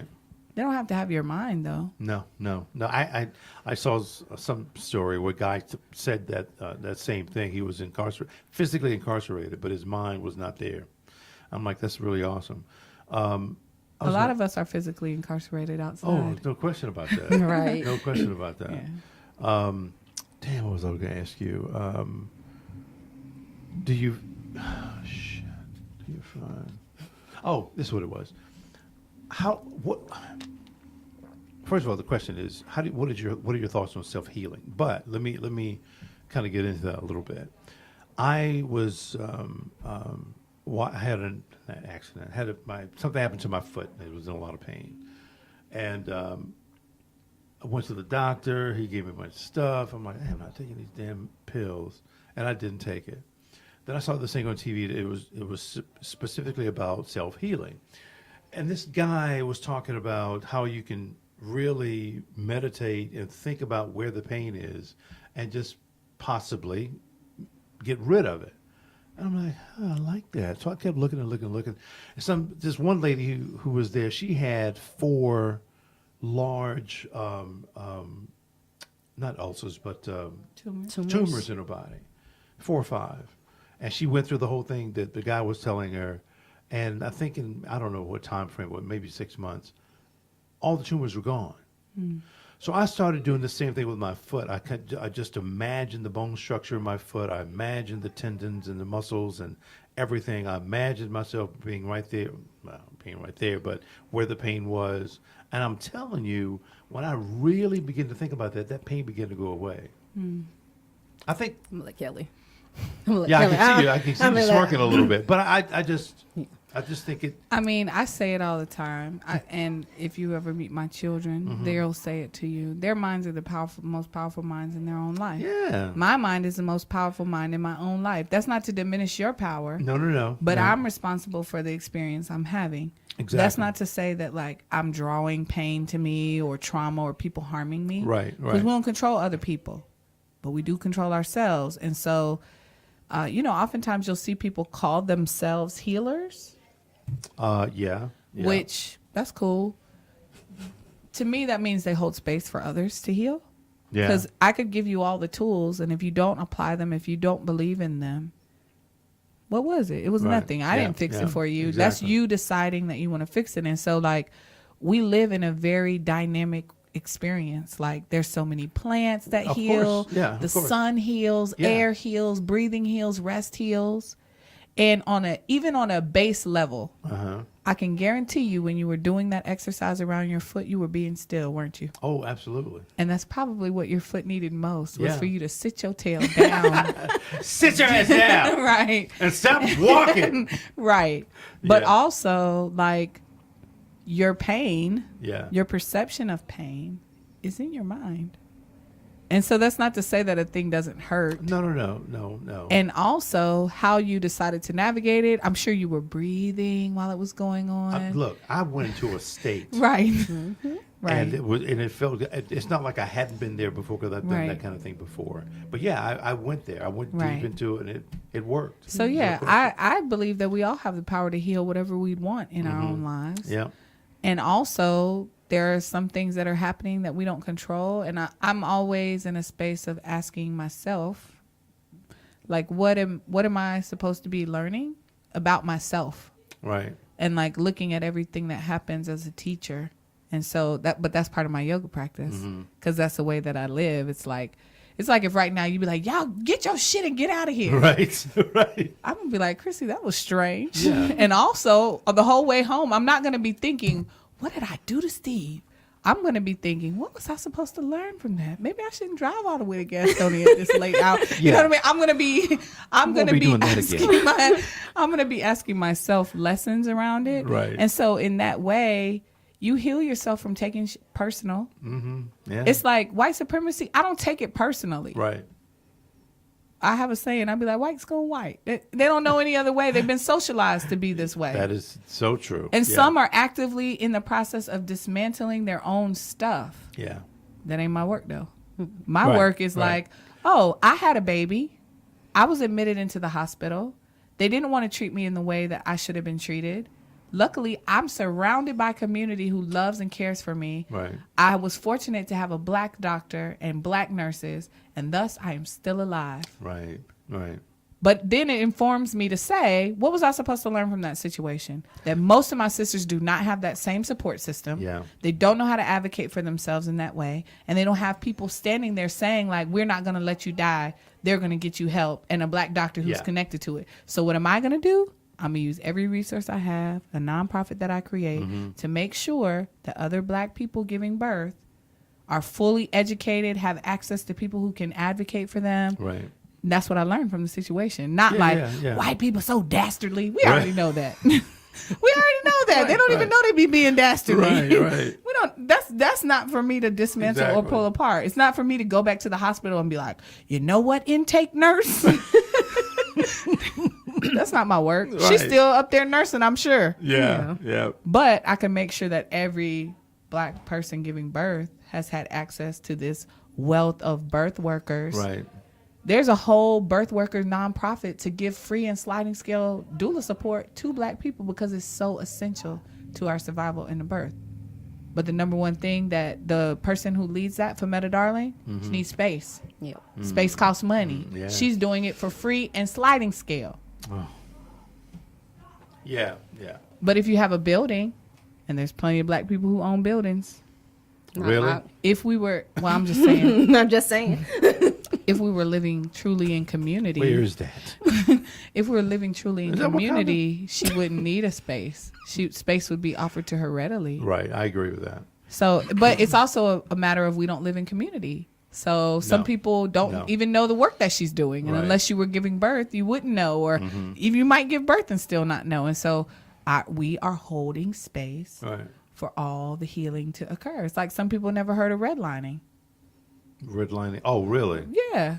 For real estate, how you can buy, where you can get a loan. Right, like right. tons of people have never heard of it. Yeah, yeah. It's still an active practice in the city of It's Charlotte, very North much Carolina. Is. Very much is. Yeah. Yeah. They do it in black communities. Houses never even make it on the market. So black people don't even have a chance to buy in their own That's community. true. Yeah, that's true. Yeah. But where like we if we live. don't know that, if we don't know that that's happening, there's enough black realtors. They could work together. They can get them one little white comrade who helps them infiltrate. But That's true, right? but we have to You be go in. No, you. Yeah. No. Go in, go in. You laughing, but we know somebody. No, I mean, seriously, Yeah. like even as a business owner, unfortunately, I had to hire a white realtor to find me a location for my salon. yeah. They don't want to rent to black salons, No. even though we make the most money, Right. hundreds of thousands of dollars a year. Black people gonna get their hair done. Gonna get their course. head did no matter what. Right. You ain't gotta worry about income. We Yeah. don't have the income. Oh, We need yeah. a space to do the work. Yep. Yeah. Got me a white realtor, had me a space in a little bit. Wow. Yeah. But these are the spaces around us being in community with one another, because surely there was a black person who owned the building. We know about this part because we were just talking about that. So let me do this. You brought that up. What does that mean exactly? Exactly what it says? What we've been saying. Okay. Yeah, Okay. I mean, It's like I offer a class. It's for mothers. Yoga can be exclusionary for people with children. $18 class, $15 an hour for babysitter. You need a babysitter for at least 2 hours, 30 minutes Yeah. before, 30 minutes out. Yeah. Ain't nobody going to yoga. You got to make Right. food. Like, it's too many steps. It's a lot. Okay, so I make a class. You can bring your children. The first time I offered it, only by coincidence, not because I advertised it that way, only black mothers showed up. Wow. 10 Wow. mothers, 22 children. Wow. Some people had teenage children. There was someone there that had a grown daughter that came with her, and the grown daughter had twins that were newborns. Ooh. We practiced yoga, we chanted, we meditated. Right. The children played, sometimes loudly, sometimes quietly, sometimes they joined us, sometimes they didn't. But what happened mostly was that the mothers who especially had new babies or first babies Right. were able to be in community with other mothers who weren't judging them, who weren't telling them what to do, but just listening to them Right. and encouraging them and reminding them that they could do this. Wow. Sometimes, like at one point, we were in like a relaxed posture, and the woman who had twins, her twins were sleeping and they woke up. She and her mother immediately set up to get the babies. Myself and one of the mothers who had a teenager said, nope, you guys are dealing with newborn twins. Yeah. We're not. We took the babies. But at the end, when I send the feedback survey, do you know what all the mothers said to me? I go to plenty of mother stuff. You know, they got Tinker Time, Right. all that stuff. Yeah. I've never, though, been in community with other mothers, and I needed that. When did this happen? And I felt safe. The first time I did it was November of 2017. Damn. But I have another one tomorrow. But Oh, okay. But they all said also I felt safe to talk about certain things because it was just us. And I said to Christy after that, our space has to just be for us. Because there's certain things, if you work in corporate America and then we have a class about dealing with microaggressions, Right. but a white guy who looked just like your coworker sitting across from you, you ain't gonna sit in the circle, Steve, and be like, yeah, it really breaks my heart that I work just as... You're not gonna do that. And you still might not do it in an all-black space. Right. However, if you're sitting there thinking about microaggressions and then someone else says, yeah, I work at the same bank you work at. And it really bothers me that so-and-so says this to me all the time. You know what I mean, bro? Right. Then you're more likely to say, yeah, bro, I do know what I mean. and this is what they said to me last week. Right. Wow. And so we Wow. need to be in spaces where we're not being observed, because then if your coworker, Jimmy John is there, what do you mean, guy? What's microaggression? And then instead of you focusing on your healing, you got to educate. Right. Yeah. And that's not You have our to explain. responsibility. Yeah. No It's like what explaining. I tell people all the time around this work. The internet, it is vast. It was designed to disseminate information at a snap. Yeah. So take It's whatever there. term you got a question about. Yeah, look it up. And Google it, Yeah. because that ain't our work. And so when we're holding these types of spaces, Mm-hmm. we're not there to educate. And fortunately, there are groups of white people who will round up their own people Right. around, like, that's not their job to educate you. This is our work to do these particular things, because it hasn't happened to us, but we have had to think about the fact that white supremacy informs white people that they should have access to every space. So when you say that they Yes. cannot, it feels very harsh to them. It It's does. America. This is America. This is Yeah. a free country. Yeah. And we're free to Yeah, we kept come hearing together this with shit, that. but- Right. Yeah. So, there's that space around, if you want to know why we need a separate space, I do hold that information. That ain't my ministry, though. Right. That ain't my ministry. Sound like you're preaching though. right.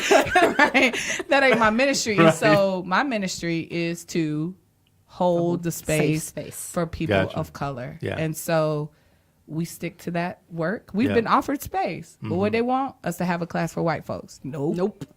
Yeah, we're not doing that. Yeah. Interesting. And it's not about, people will be like, well, what are you suggesting? We segregate? And I'm like, for this, yeah. Yeah, it's like not for everything, but for this. For this, yes. Yeah, yeah. And on your own free will, but there's a million freaking places in Charlotte to take yoga With other folks. Right. that look just like you. But that's not our work. And you don't clearly, you don't have a good grasp on how we got to this point. So you're Right, not right. ready to meet us on the, they love to talk about building a bridge. I know. So I always be like, here's the bridge. Yeah. Here's the black people under it. Here's the black people behind it. Here's the black people on it. Here's the black people actually maintaining your side of the bridge. You, however, don't even know how to climb up on the bridge. Right. So do the work to figure out what's even happening on the bridge. And then you can climb up here and meet us. But we've been coming across and educating Yeah. and being gentle and doing all those things. Yep. And like Christy said, there's an awakening.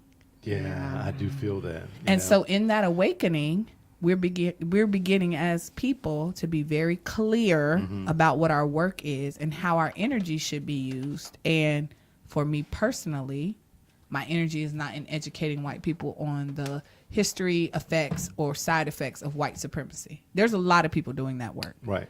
And they should be heralded, and we offer them healing space whenever they come around us. Right. Right. Whenever Right. they're Right. tired and need I rest. just was Yeah. at a lecture. I Yeah. just was at a lecture at NC State.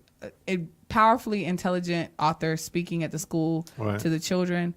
My only question during Q&A is, what is your self-care plan? She didn't have one, and I gave her a list of resources before I left her talk.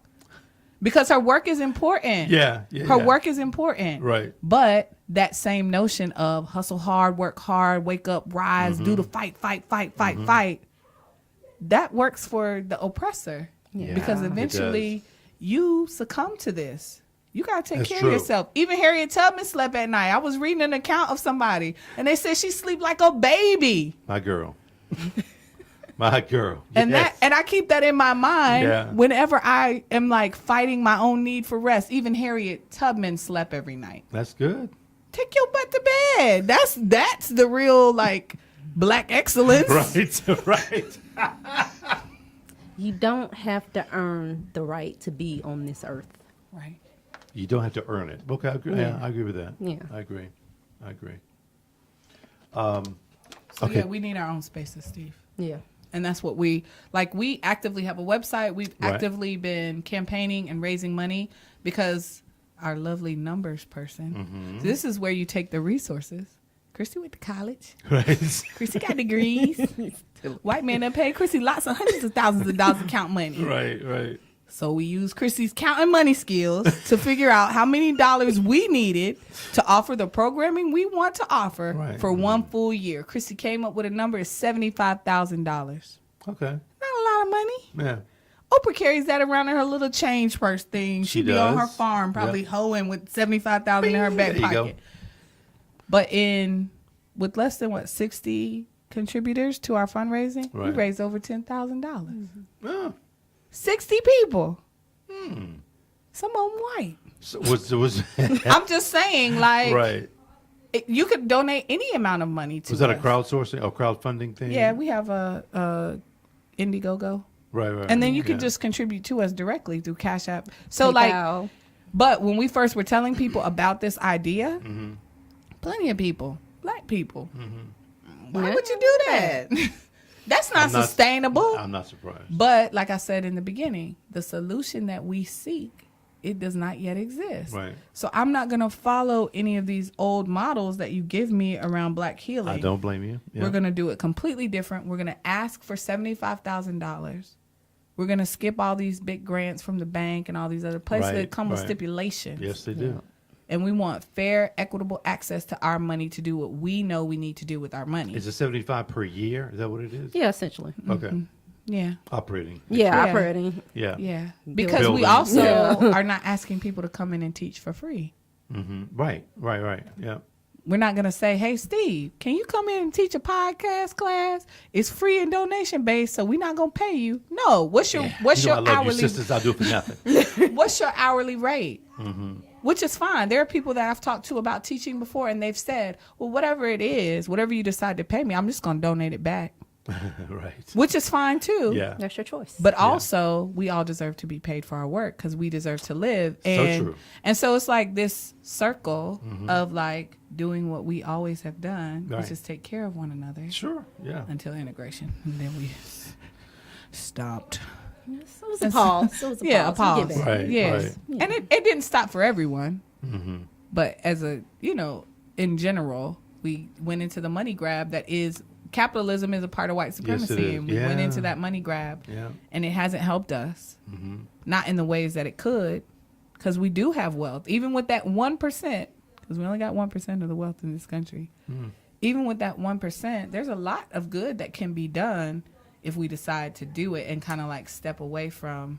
Right, Essentially, that's why they right, integrated us, because you had these communities that you had millionaires, you had black millionaires Sure did. selling products only to black people. Yep. You think the Commerce Department wasn't like, wait a minute, we need that money. We need that money We for our need that money. GDP. We need Yeah. that We need growth that money. domestic. Right. That money Of course ain't they leaving wanted the it.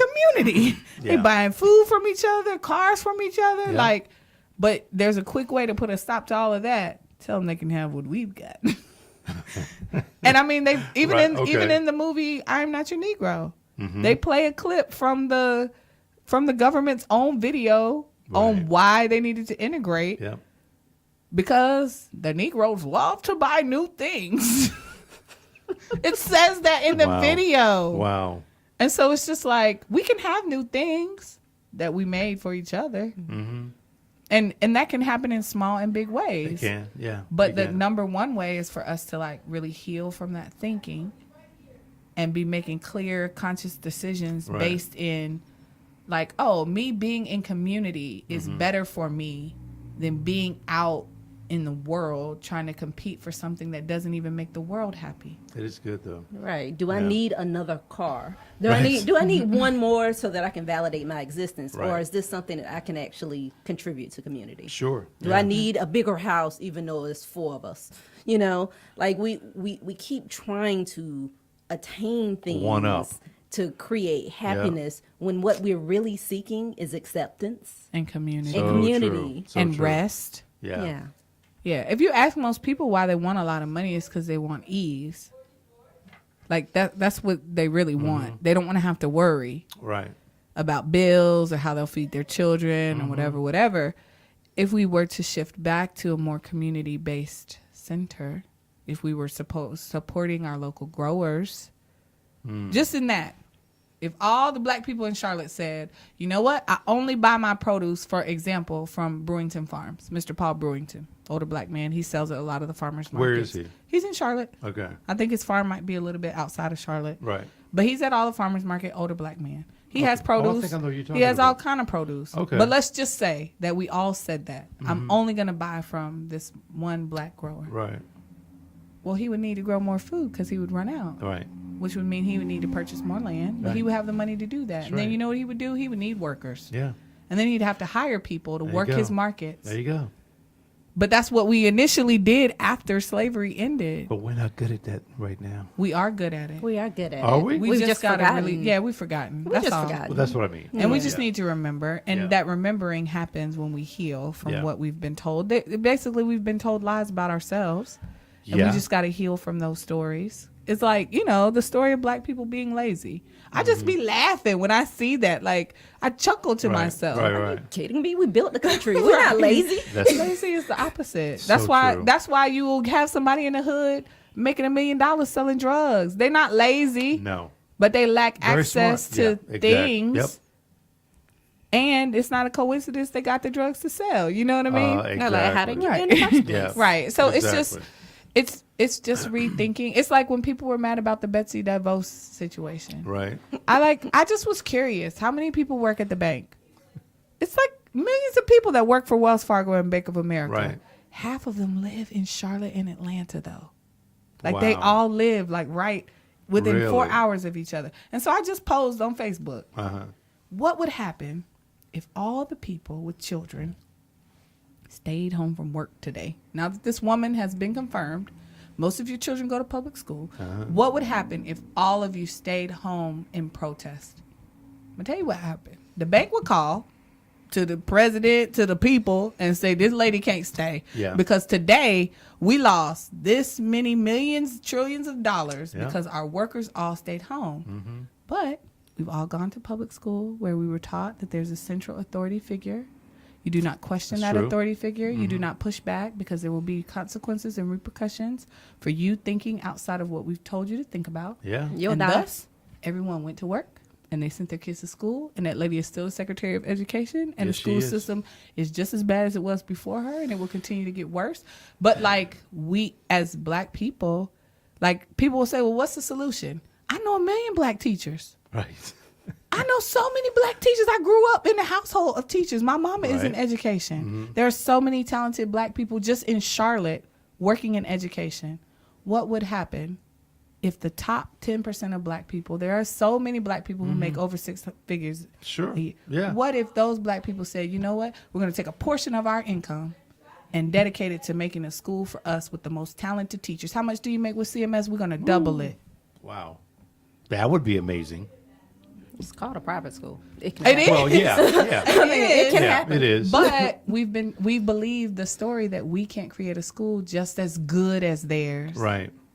I mean, that was the whole case of integration, was that black schools were substandard, which wasn't really true. That was not No, true. we were under-resourced. Yeah. Exactly. Right. Yeah. But if you look back at the way they even teach us about integration, is that black people were living substandard lives and white people had everything. And yeah, they had access to monetary resources, but we had rich communities. Sure did. Yeah. You sent your children to school and the people knew them, Yep. recognized them as human beings, weren't treating them like animals, were truly teaching them how to navigate the world. That's the thing that we need to remember, is that like I have aunts and uncles who have doctorates that went to a one-room school until the 12th grade. Yeah. So it wasn't a bad situation. It was under-resourced. But it Exactly. also taught a type Exactly. of resiliency. And to me, it doesn't matter how many resources the school has. And Christy probably going to shake her tambourine to this.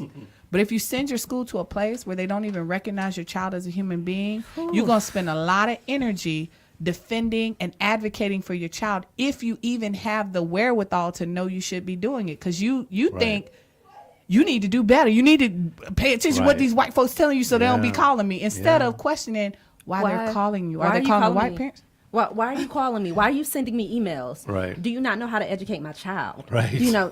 Do we need to all get in the room with the principal? That is advocating. Sorry. Right. Yeah, Oh, no, you're right. good. Yeah. No, you're Yeah. good. Right.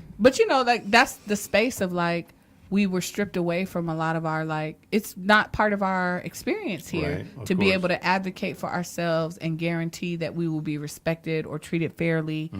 And yeah, there have been cases where people pushed the limit of that and it did advance us forward in some ways. Yeah. But yeah. I mean, Martin Luther King said he might have integrated us into a burning house.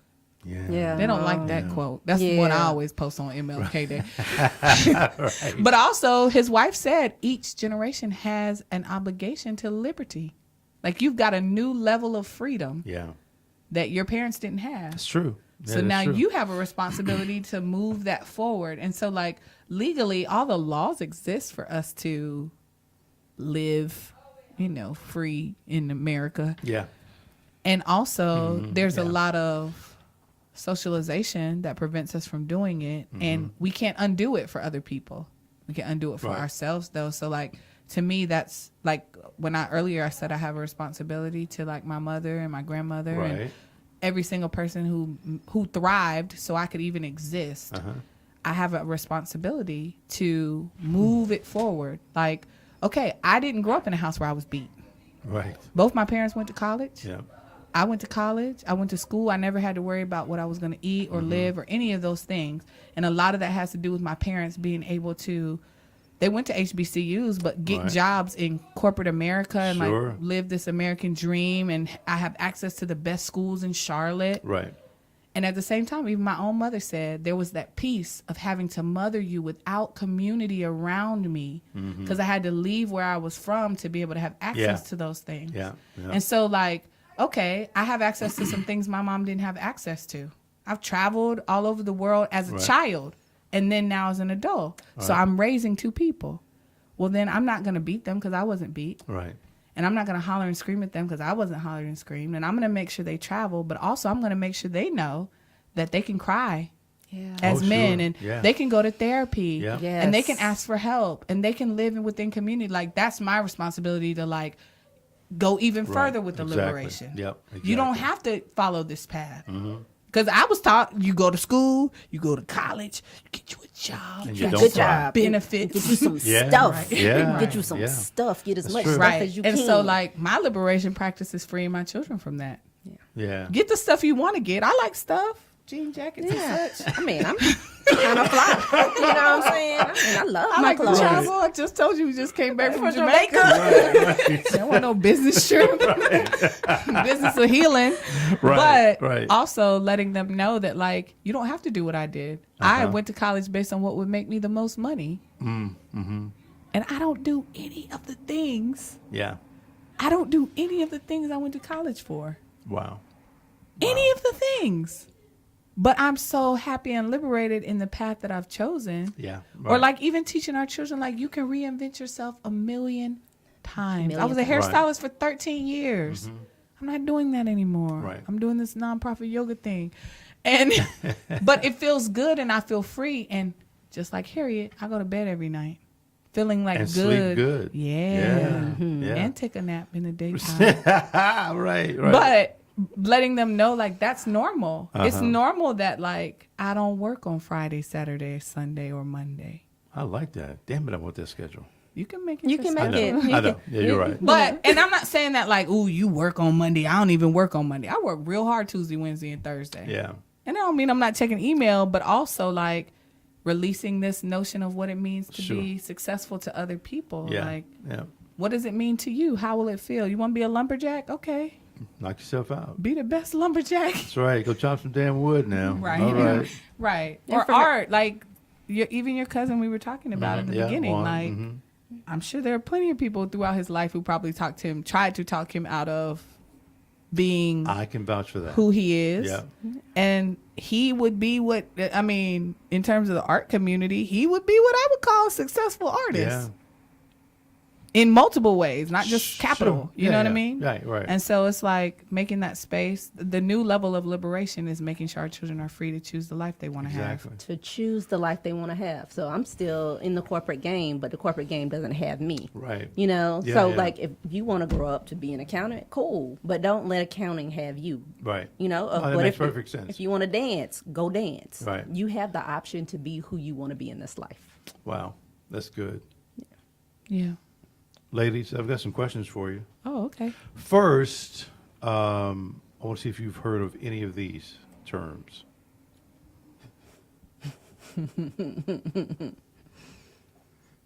I think I know the answer, actually. Yes. You probably have probably know all of them, all three of them. I'm great at number 2. Yeah, code switching, Yes. double consciousness. W.E.B. Du Bois kind of coined that phrase, and that's really not, that's a person who doesn't really know who the hell they are, essentially. And then intersectionality is looking at racism from, if racism was an umbrella, everything that's under that umbrella is what you're having to fight. Right. I'm a female. I'm a black woman. I'm LGBT. I'm a black guy. I'm this. That's all the other things. It's not just racism. It's everything else that goes with that. Right. That's what intersectionality And is about. Audre Lorde talks about that, of like how we don't live single issue lives. Right. So Right. we can't have single issue things. Right. And so like even an interesting space that we occupy is that this is a POC healing space. Mm-hmm. But what I know from people in the LGBTQ community, what I know for myself is all black spaces can be very harmful to people who don't fit right into Yeah.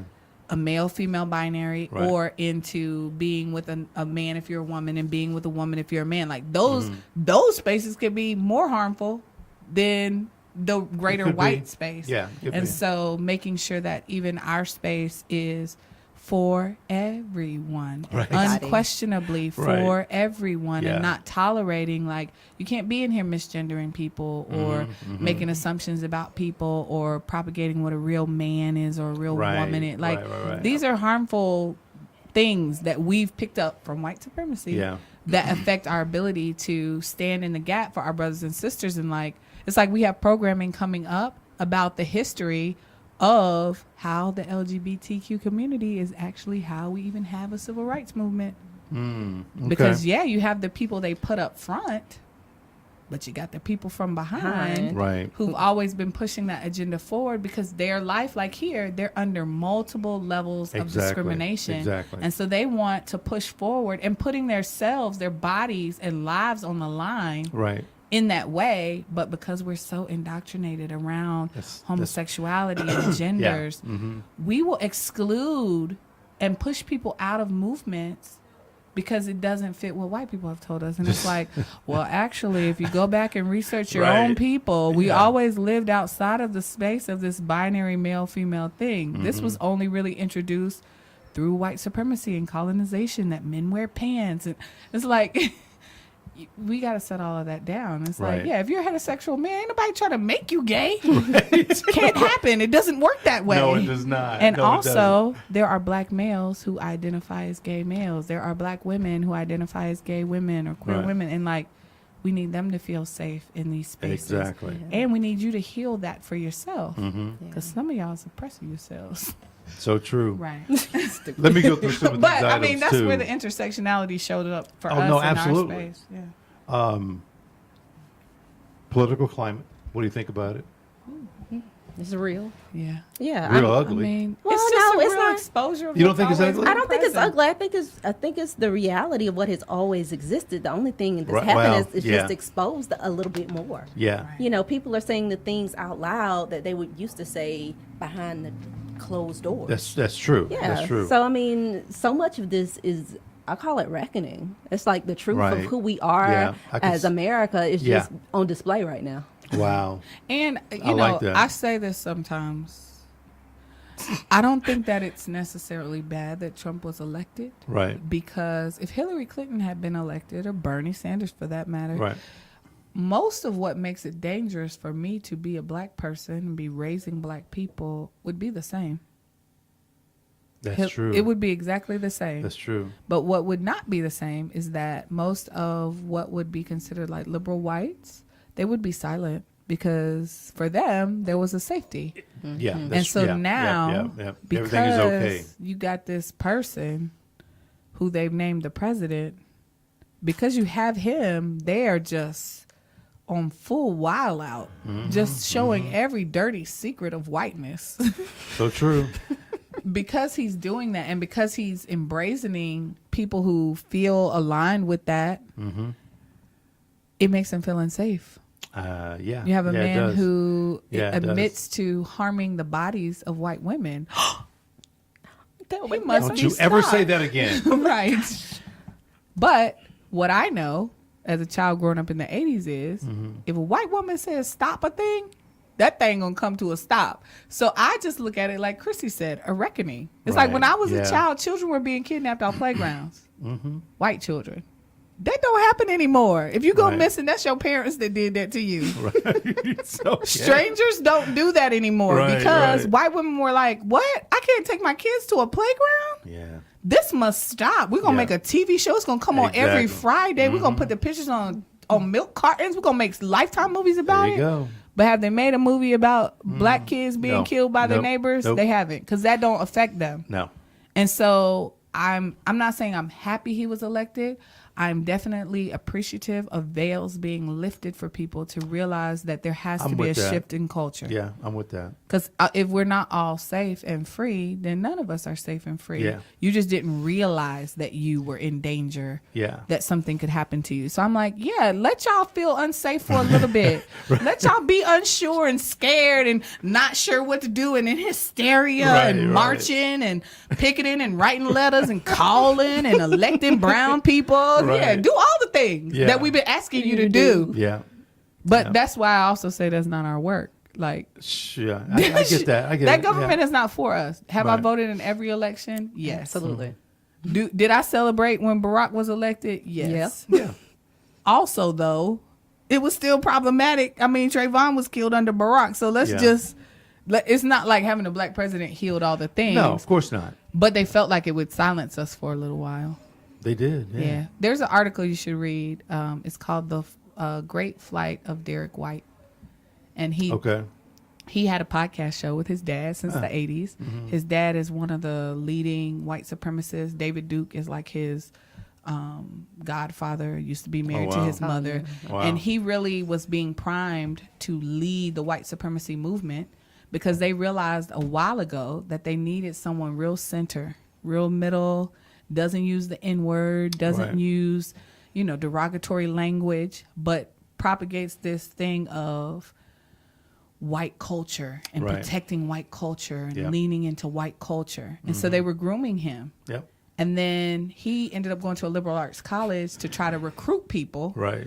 But the truth of the matter is what he was being taught is lies. You're not a superior race. Yeah. Whiteness is a false construct. Like, he learned all of that. And in the article, he talks about the last time, because his father ultimately stopped speaking to him. They cast him out of the community. Right. But he says the last time he spoke with his father was the day that Donald Trump won the Republican candidacy. Okay. And his father said, I never would have thought it would be him, but I'm glad it is because he's going to move it forward. Wow.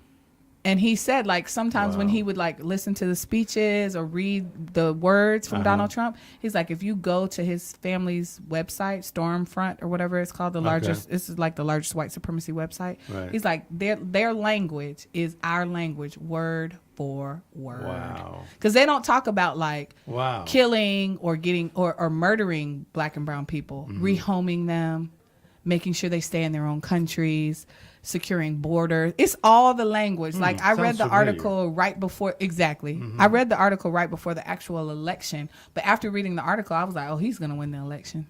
Wow. Because they were saying we need somebody to because white people as Americans, don't have a culture. Their culture is a hodgepodge of all the cultures who come here. Yes, it is. And so they feel lacking. That's why they latch on to Hinduism and they do the yoga and Buddhism and all these things. So they want to have a thing. But they don't have a thing. Right. And for some of them, they're scared of a thing because of Jesus. So instead, we're going to center your whiteness and tell you that it's being destroyed and pulled apart and people don't want you to exist. Okay. And your whiteness is under attack. Look at all the black people on TV. Soon there'll be no white people on TV. Yeah. Ooh. And so that fear, coupled with the fact that a black man was the most powerful man in the world, if my grandparents had been living, they wouldn't have believed. It would have taken my grandparents a while to believe there was a black president. Yeah, yeah. But think of all the white people who were turning over in their graves. Oh, for sure. For sure. And thus their descendants who were watching the TV in utter dismay and shock. Oh, yeah. So when you couple those things together, it's no wonder that we have the president that we have and Jeff Sessions and... Pick one. All the people, you know. Right. It's no wonder. And also, pull the thing apart. It feels unsafe for y'all. Pull it apart. That's what we've been saying. Yeah. So it's like, I'm like, are we going to dismantle the whole thing? Because that's what I think we should do. Yeah. We should pull the whole thing apart. Are we on our way to that? I can sit back. I know That's how a to good grow question. food. I know how to grow food, so I can sit back and let y'all pull the whole thing apart. Well, I can farm a little bit. I can cook. Let's look at this real quick. And yeah, That's a lot. so it is. But I had a guy on the show day before yesterday who actually experienced living while black. I'm like, damn, really? It wasn't like I invited you here to talk about it because I had no idea. But these things do happen. These things are real. I've had people on this show that even said to me that they don't think Black Lives Matter is really doing anything. Same thing with me too. And I'm like, personally, I don't know how the hell you can say that. Black Lives Matter may not have this super strong foundation, much like, I don't know, I'll say the NAACP. I mean, hell, the NAACP has been around for a very, very long time. But they I don't think, do nothing. huh? They don't do nothing. They need some leadership. Yeah. They need some young leadership. They need some young, exactly. Yeah. They might need Exactly. some dismantling too. But I don't know. I mean, I think. What do you guys think about? I'll drop it down to Black Lives Matter and Me Too. Well, I mean, I think we're all living while black. Well, for sure. And we experience a lot of things. The fact that we even have to have a Black Lives Matter is quite hilarious. We actually have to put that in the sentence. It's funny and sad. Yeah, I'm like, Yeah. really? We actually have to state that Black Lives, because our society has basically said that we don't matter, There is no value in Yeah. us, right? Right. which is why we do so many things to prove our value. Yeah, for sure. For sure. I think too, like, that's a particular organization that if you like research their beginnings and like history, they were very much about like dismantling things that people aren't comfortable. Right. It's like jail abolition Yeah. there and restorative justice. I was just talking to police officers at my house about it, and they were looking at me like I had 3 heads. Because essentially someone God. broke into my house. They figured out who the person is, and I told them I didn't want to press charges. Right. I just want to know if I could get my stuff back. And they told me they couldn't find my stuff, so I told them I'm good with it then. Have a good day. Right.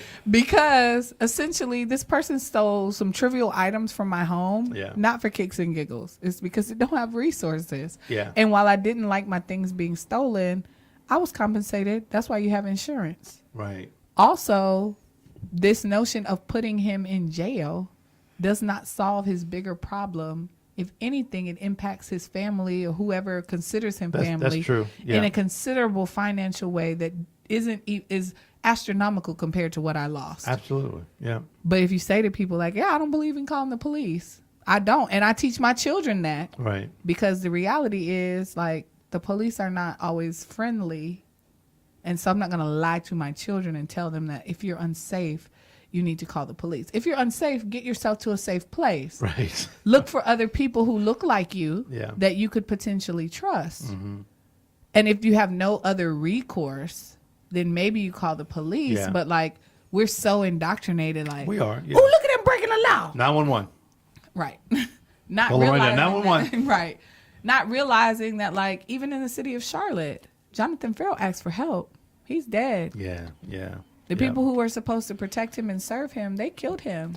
Yeah. And so, like, when I say to other mothers, like, stop telling your children the police are their friends. They are people, human beings, Right. in a uniform. Just like human beings who work at the grocery store. Some are nice and helpful. Some are not. Right. Right. Some Yeah. are disgruntled because they hate their job. So this willy-nilly thing of, like, trust all of them. I'm like, I don't know you any more than, like, today. Police came to ask could they step inside to talk to me. I don't know you. I don't allow strangers in my home. Right. Like, absolutely not. We could talk right here on this porch. It's Yeah. a nice spring day. Feels good We to don't me. have to step inside. Yeah. That's my home. But, you know, that's part of that indoctrination Sure, of this single sure. authority figure that you don't question. And so, like, I'm saying all that to say I feel like Black Lives Matter wasn't necessarily supported by us in the ways that it could have been because they had queer leadership, because they want to dismantle some things that would mean uncomfortability for us. Right. And they weren't really here for the respectability politics that a lot of us like to throw around in Right. situations where people are murdered. Yeah. Yeah, Me too. I'm with it. Okay. It happens. Yeah. It's real. Yeah, I mean, Yeah, I feel yeah, like it's yeah. making an impact. I think that most people, even us, like Christy was saying, we're proud people, and so we don't want to talk about the ways that sexual violence and abuse are harmful in our community, Right. but they run rampant. And you know, we have some big name examples Right. that, you know, even now I see conversations where people are like, they're just trying to destroy the black community. I'm like, Robert is not a representative of the black community. Robert is a criminal. Can yes, we he put is. him in for the trade? Can we Yeah, trade yeah, him exactly. Yeah, can we do that, please? in? Yeah. Can we trade him in for somebody else? Like, I don't know, one of the Kardashians or something. No, They seem less harmful. I'm just saying. Right. Can we trade him He in can for go. one of the Bee Gees or He something? can go. Thank you. He can go. But you know, that lends to this toxic masculinity that's part of like black males and how we raise our boys, and just the notion of like consent, Right. which comes down to how we're parented. We are Yeah. parented in a non-consensual way, most of us. We didn't have a lot of choice. You gonna eat what I eat. You gonna sit where I tell you. You gonna wear what I tell you to wear. You gonna go to school. You ain't I gonna don't talk care if back. you like Yes, it or ma'am. not. No, ma'am. Yeah. Damn. And so, you know, that space of like respect over everything is why I know grown people, 40, 50, 60-year-old people Yeah. who won't check their mama because that's their mama. I'm like, but she need to be checked. Yeah. And so it's like, if you raise people to think they can't question, then, you know, you're going to have a whole mess of girls and boys I who agree. don't question uncles and aunties and Yeah, coaches and yeah, teachers yeah. who priests and whatever else. I Like, agree with that. yeah. So, I mean, like Christy said, there's an awakening.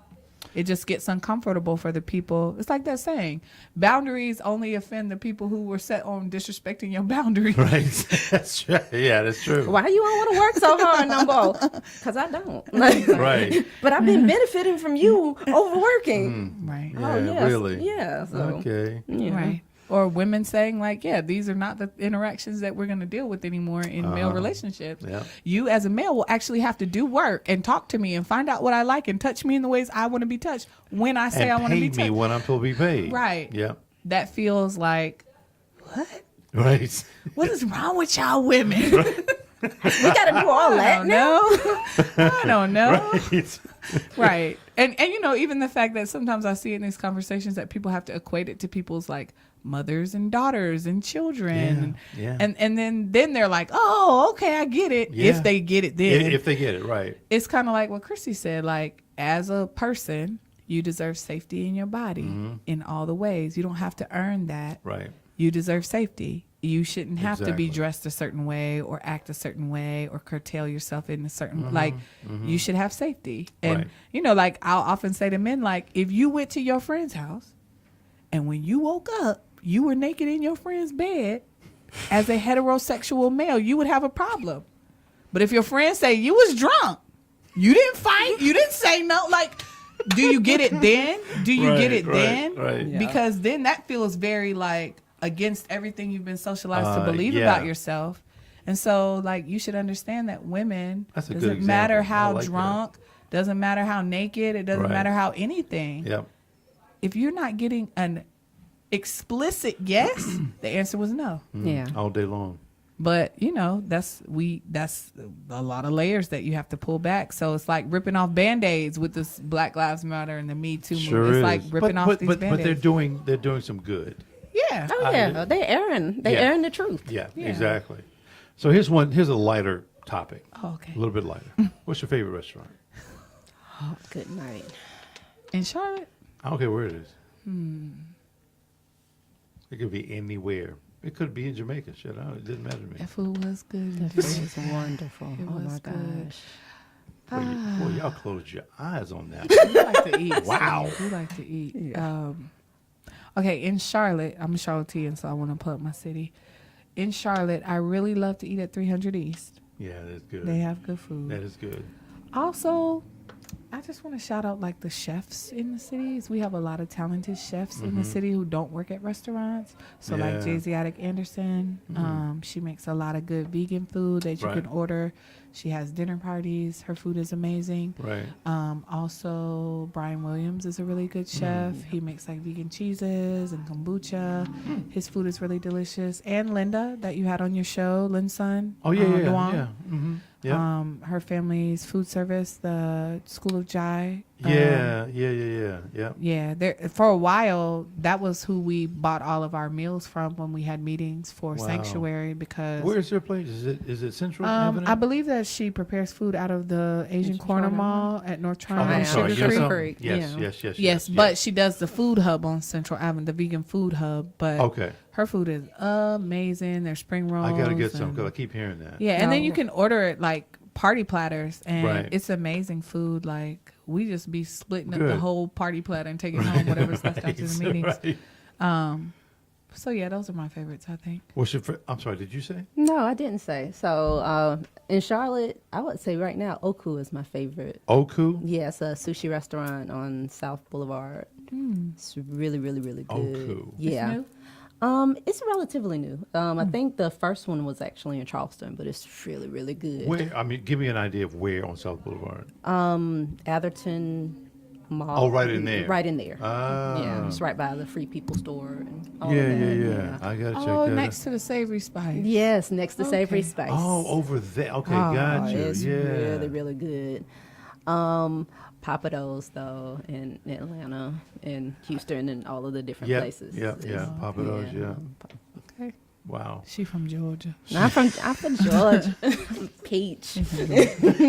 Also, my mama's house. Just shout Your out to my mom. Your mama's house. Yeah, I could go there now. and Oh eat. yeah, my I daddy. mean, she probably didn't cook today, but if she Right. had cooked, Sorry, daddy. Probably got something in the fridge though. maybe not. She be trying to be in the city, you know. Oh. She like sorry. one of them young grandmas. Oh, excuse me. Well, my daddy caters and he actually makes great food. Sorry, Dad. I'll call you out. You know. Wow. Yeah. She just missed her whole daddy and his catering. Oh yeah. No, Favorite that's drink? His, that's his Cigar? How you know we don't smoke cigars? We don't. But I don't smoke I cigars. don't smoke. Yeah. Water is the elixir of Okay, life. sure. I really enjoy water a lot. Okay. Also, after my children go to bed, a nice white will do me right, or a oak barrel red will do me right. Wow. Also, whiskey with pineapple juice. Jesus, well, there it is. Yeah, water was Boom, not boom, gonna be boom. mine because you know me. Absolutely, I'm a sucker for a good martini, Right. dirty one, Yeah, Grey yeah. Goose. Yeah, that's my fave. I was drinking some fruity rum punches as well, but Right, right. That's cool. Yeah, my favorite drink is a B&B. What's that? It's a liqueur. It's a brandy and Benedictine. But you buy it in a bottle. If the bartender is really good, he can make it his own or her own. And I smoke cigars too. What's your favorite cigar? I don't have a favorite. Oh, I got rid of the whole name thing a long time ago. I'll just look at a cigar, smell it, feel it, and then I'll know which one I want. do you go to this? I heard there was a black-owned cigar bar. I have not been there yet. Oh, okay. I want to go just to I also say am I've going to been. send you this thing then. I have a friend who started a classmate who started his own cigar line. It's black owned. Oh, good. Really? He lives in I Maryland, but would he's love from to. Charlotte. That's cool. I need Oh, that's that. very Yeah, cool. my husband. I'll send you the Oh. information. Okay. Yeah, please do. Favorite place to travel? That's a lot. I'll say the favorite place I've been. Mm-hmm. Ugh, it's hard for me. I just like the water clear and the Yeah. sun high in the air. Yeah, White Sands. St. for me. Lucia, Yeah. Panama. I wanna The go. Caribbean I wanna side. go. Caribbean side is the black side. It's Really? where, yeah. It's so if you go to an area called Portobello, it's like 1 hour from Seen Panama that. We've City. seen that on the map. It's where black people, they only had slavery in Panama, I think, for like 30 years or something like that. Mm-hmm. Because the black people were like, no, we going in the mountains. So Bye-bye. they marooned up there. Oh, And so if you go, they're going to think you from there. They're no going to be like, kidding. who are your people? And I had to keep being like, I ain't got no people out here. Right. I ain't got no people. I have But to check that out. other than people speaking Spanish, I just felt like I was in a black place. Wow. Yeah, on the Caribbean side. Yeah. And it was really inexpensive to be there. The water's really beautiful. The Right. mountains. The people are super, well, they're not super nice, but they were Yeah. friendly. Yeah. Okay. Yeah. Cool. Oh, so mine is going to be Barcelona. Barcelona's nice. And what I loved about it, and it was kind of a revelation for my husband, every black woman we saw was natural.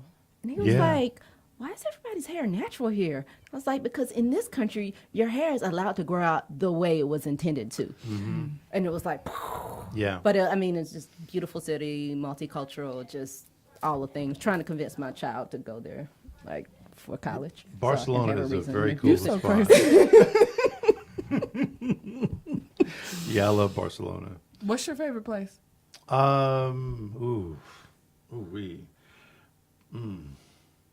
I like anywhere that's got, clear water, white sand. But if I had to pick a place, maybe Monte Carlo. Maybe. Okay. Never been. Now I put it on the list. And I'm sorry. And Antalya, Turkey. Loved it. Loved it. It was great. Here's one for you. All right. What or who is God? The black woman. I mean, okay. No, I just recently been reading a book about reincarnation. However you feel about it, whatever, I don't care. It's a really Right, interesting doesn't book. matter. But in the book, it talks about, and I don't know the name of the book. That's all right. The front cover got ripped off. That's partially why. They talk about the fact that in reincarnation, if you come back as a black woman and you live your dharma, that's it. Like that's the last place. Right. Now, No how wonder true we it so is, wise, I don't man. know. We're Right, so of course. wise. I don't know if it's true. But I Right. like to believe it's true. I like to believe it's true. So if you come back as a black woman, then that's it for you. If you live your dharma. Oh, if you live your dharma. Yeah. Gotcha. Okay. If you don't, you might have to come back several So somebody's times. going to have to be recycled. Right. But all that to say, I mean, I think creation is what you decide it is. Right. Yeah. Yeah. Who is God? Who said Genesis Yeah. God? Who or 1:1. what? Yeah. I'm like, God is a who? I'm like, God is too big in my world to be anything contained by Yeah. our imagination. Yeah. So I think all of the he's, she's, or whatever we're doing is beyond that. Yeah. God is all the things all the time. Right. Right. My, I guess, explanation. for I'm gonna that- get kicked out of church. I'm about to get kicked out. Everything ain't God, okay? Everything ain't God. I'm gonna get a Just because it's possible don't mean it's permissible. that Christy, DM from the pastor is coming. you are off the women's marriage ministry. That's right. ma'am. Turn in your white gloves. Right. No more usher board for you. You might be trying to lead folks astray. Yeah, I just say God is. Right. Period. That's it. There's nothing else. So here's the next one. Do you disavow any other religions? Nope. No. Yeah. The paths are many. Yeah. The truth is one. Who am I to tell somebody? No, I'm with it. I've had people say that their religion is the only one that is real. I'm like, well, good for you. Yeah. I mean, That's not even a fight for me. I'm like, Right. first of all, No, I no. ain't never died. I don't know what happens on the other side, so Right. I can't guarantee nothing. you might have died. You just don't remember. Which is true. Which again goes Right. to all of the belief systems. Right. But who am I to?